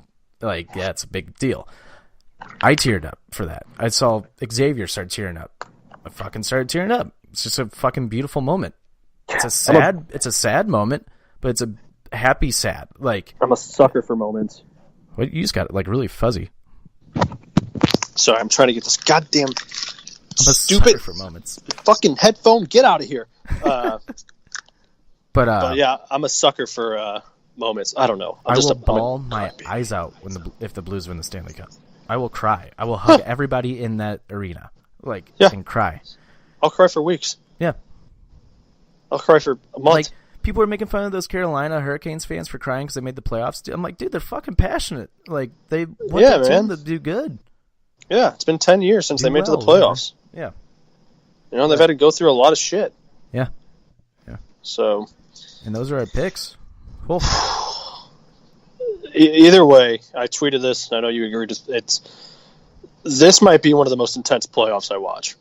Oh, yeah, for sure. Because it could go anyway. For all I know, Colorado could pull a magic out of their head, and that series could go 7. I don't know. Like I said, the only series where I know nothing crazy is going to happen is Tampa Bay in the first round, Washington first round, Nashville first round. Other than that, though, those other series, the Blues legit could have like a majorly deep playoff run. Like, yeah, and I'm talking to the finals deep because I'm looking at these Western Conference teams. The Blues can beat all of them. Like, legit, the Blues can beat all of them. And I am pulling for Colorado to win that series. I am pulling for them to win that series. Oh, yeah, so am I. Well, I'd really like them to win because I'd want to see that Blues-Colorado series. Oh, yeah, that'd be great. But I just want Calgary out. Like, it's like they're the one team that kind of scares me in the West. So yeah. I don't know. It'll be. I don't know. I'm ready for it though. I'm excited. I am too. Excited. So. All right. So that's our picks, man. I mean, this is one of the longer Hockey Talks episodes. Obviously, not all of them are going to be this long. We had a lot to cover, a lot to catch up on. So, yeah. You want to hit him with a hat trick and get him on out of here? A little 1, 2, 3. Yeah, I will. My number 1. Shout out Carolina Hurricanes. Just an awesome season, fun to watch. So, cool little moment. My number 2, Nikita Kucherov. What a year! What a dominant Hell of a year. The best took over top scoring in the season for Russian hockey players. Which I mean that takes over like fucking talking about Datsuk, Fedorov, all those fucking guys. Whoever off. And my number 3, Igor Larionov was the guy he just passed, wasn't it? I think so. Or he was the last person to do like what he did this year. Yeah. But yeah, Nikita Kucherov. That wasn't named Ovechkin. Yeah, but shout out Nikita Kucherov. That was just that's just incredible. That's just fucking that's a hell of a season. So yep. And my number 3, obviously let's go Blues. But on top of that, Jordan Binnington, I just love you for what you did the second half. Does he look nervous? My God. Do I look nervous? Yeah. So take that mentality, you motherfucker. And that guy probably doesn't. Hey, we're in the playoffs. The what? Oh, okay, cool. Does that change? Does it change my style? Does it change your play? You want me to take your test? I'll take your test. No, he wouldn't say it like that. He'd just be like, "Do you want me to take your test?" I mean, I'll take your fucking test. I mean, I'm not nervous about it. I'll take your test. I want to see that. I want to say the guy. I want to take the test. Okay, I'll go do that. No, he'd just be like, "Okay, I'll take your test," and he would legit either sit there and take the test, and the coach would be like, "Holy shit, you're actually taking the test," or he'd sit there, look at it, and look at his coach in the eyes, and just tear it up in front of him without without changing his facial expression. Yeah. Facial expression. Bring that fucking attitude in. So yeah, I mean, shout out to him. I don't think he'll get the Calder, but he could. I don't know. Dude, it's possible. Fucking NHL Facebook thing didn't even put him on the list of top rookies this year. I'm like, what the Idiots. fuck? Yeah, and even Chicago fans were like, how do you not have Binnington on here? And I think there's a couple Nashville fans that are like, dude, Jordan Binnington deserves to be on this list. Yeah, it's like, yeah, he does because he killed your asses. So actually, I think Allen might have played Nashville more this year than Binnington. I think he did. And that, not gonna lie, man. we have a nice 1-2 goalie combo in this playoffs. Like, a lot of people rip on Allen. I mean, it's still Jake Allen. Right. I think Allen has played some pretty damn good hockey as a goalie lately. He still has like a little mishap, but I don't know. I like them both. I like them both going into the playoffs. When Allen turns it on, when Allen's on, dude, he's one of the best. And when he doesn't have that at 100%, yeah, he's not one of the best. he's just okay. Like, right. So yeah, I don't know. Just gotta hope your goalies are hot. Yep, I agree. What's your hat trick? My number one is shout out to the NHL for stepping up, giving out a full year suspension for domestic violence stuff. Fucking take notice, NFL. Jesus Christ, I can't believe we even have to say that. Like, you know what I mean? But shout out for doing the right thing. Number two, shout out Charles Glenn. Can't wait to hear that pretty fucking voice in the playoffs all the way till June. Yes. And number three, Kofi Mania, baby. Fucking number three, fucking NHL playoffs back. Love it. I'm so happy right now. Best playoffs in sports. It's the best week. I mean, these last 2 weeks have just been great because it's just been nonstop sports. Love it. Fucking, I guess baseball's back. Yippee. I don't care. I'm here for it. Nothing, like John Oliver said, nothing talks about baseball more than a bunch of millionaires holding the baseball contemplating whether he wants to throw it or not. Hit some dingers, Todd. Hit some dingers! Hit some dingers! Let's get some goals. Yeah. But yeah, shout out, and I'm gonna go with little Gordie Howe hat trick. Two more here. Little assist fight. I'm gonna go with shout out to the Blues. Shout out to especially shout out. I'm gonna give a little star rating here instead of doing two more shouts. I'm gonna give 3 stars to the Blues. I think on their season. Okay. At number one, it's a tie. It's a 3-way tie for me at number one with O'Reilly, Sanko, and Binnington. Okay. 2, I have to give it to. I think I have to give it to fucking Thomas and Sundqvist. I mean, stepping up big time this year. And I'd even throw a little Barbashev in there. That's my number 3. Ivan Barbashev is number 3 just for him. I mean, the past couple of years, I think I've even talked to you about, like, Barbashev, man, he has that something special, but I just feel like we're pairing him up with the wrong guys right now. Mm-hmm. And then you pair him up with talent, and look at what he's doing. I mean, like, what we've been saying for years, Dad. Yep. And I think Barbashev, legit could be a second-line player. I really do. Yeah. He looks free. He does. He looks like he's moving around. Actually, I'll put Barbashev in that second star, actually. Now that I think about it, I'll put him with that second star with everybody. They just all stepped up, came to play this year. And number 3, Craig Berube. All right. I was wondering if 3 was going to be your Craig Berube and you left Barbashev out. I didn't see Barbashev being your 3, but yeah. So I was going to give a shout out to Berube too. So yeah, shout out to that mean motherfucker. You think he wins the Jack Adams Award? Dude. He should be nominated. Yeah, he's definitely going to be nominated. I think he could, man. I mean, this is one of the craziest turnarounds I've seen. Ever. In hockey. Like, I mean, it wasn't like, they kind of turned it around a bit. No, we turned it around for the whole second half. Yeah, it wasn't like in 2009 when we were like shit and we made the playoffs in the last game of the year. Right. And got that 8th seed and then just got swept in the first round. No, this is more like we have the talent. We can't find how to put that chemistry together yet. Give them some time to gel. Let's get a new coach in here. And they, instead of turning it around and making the playoffs in the last game of the year, they were battling for first in the Central in the last game of the year. Yeah, he went from last place in the league to almost first in your division. And one thing, man, I'm not trying to get excited, but Jordan Binnington reminds me of Jonathan Quick from the LA Kings year when they won the Stanley Cup. And Craig Berube, this fucking coaching change reminds me of the fucking 2 times Pittsburgh won the Stanley Cup after firing their coach. I mean, whew.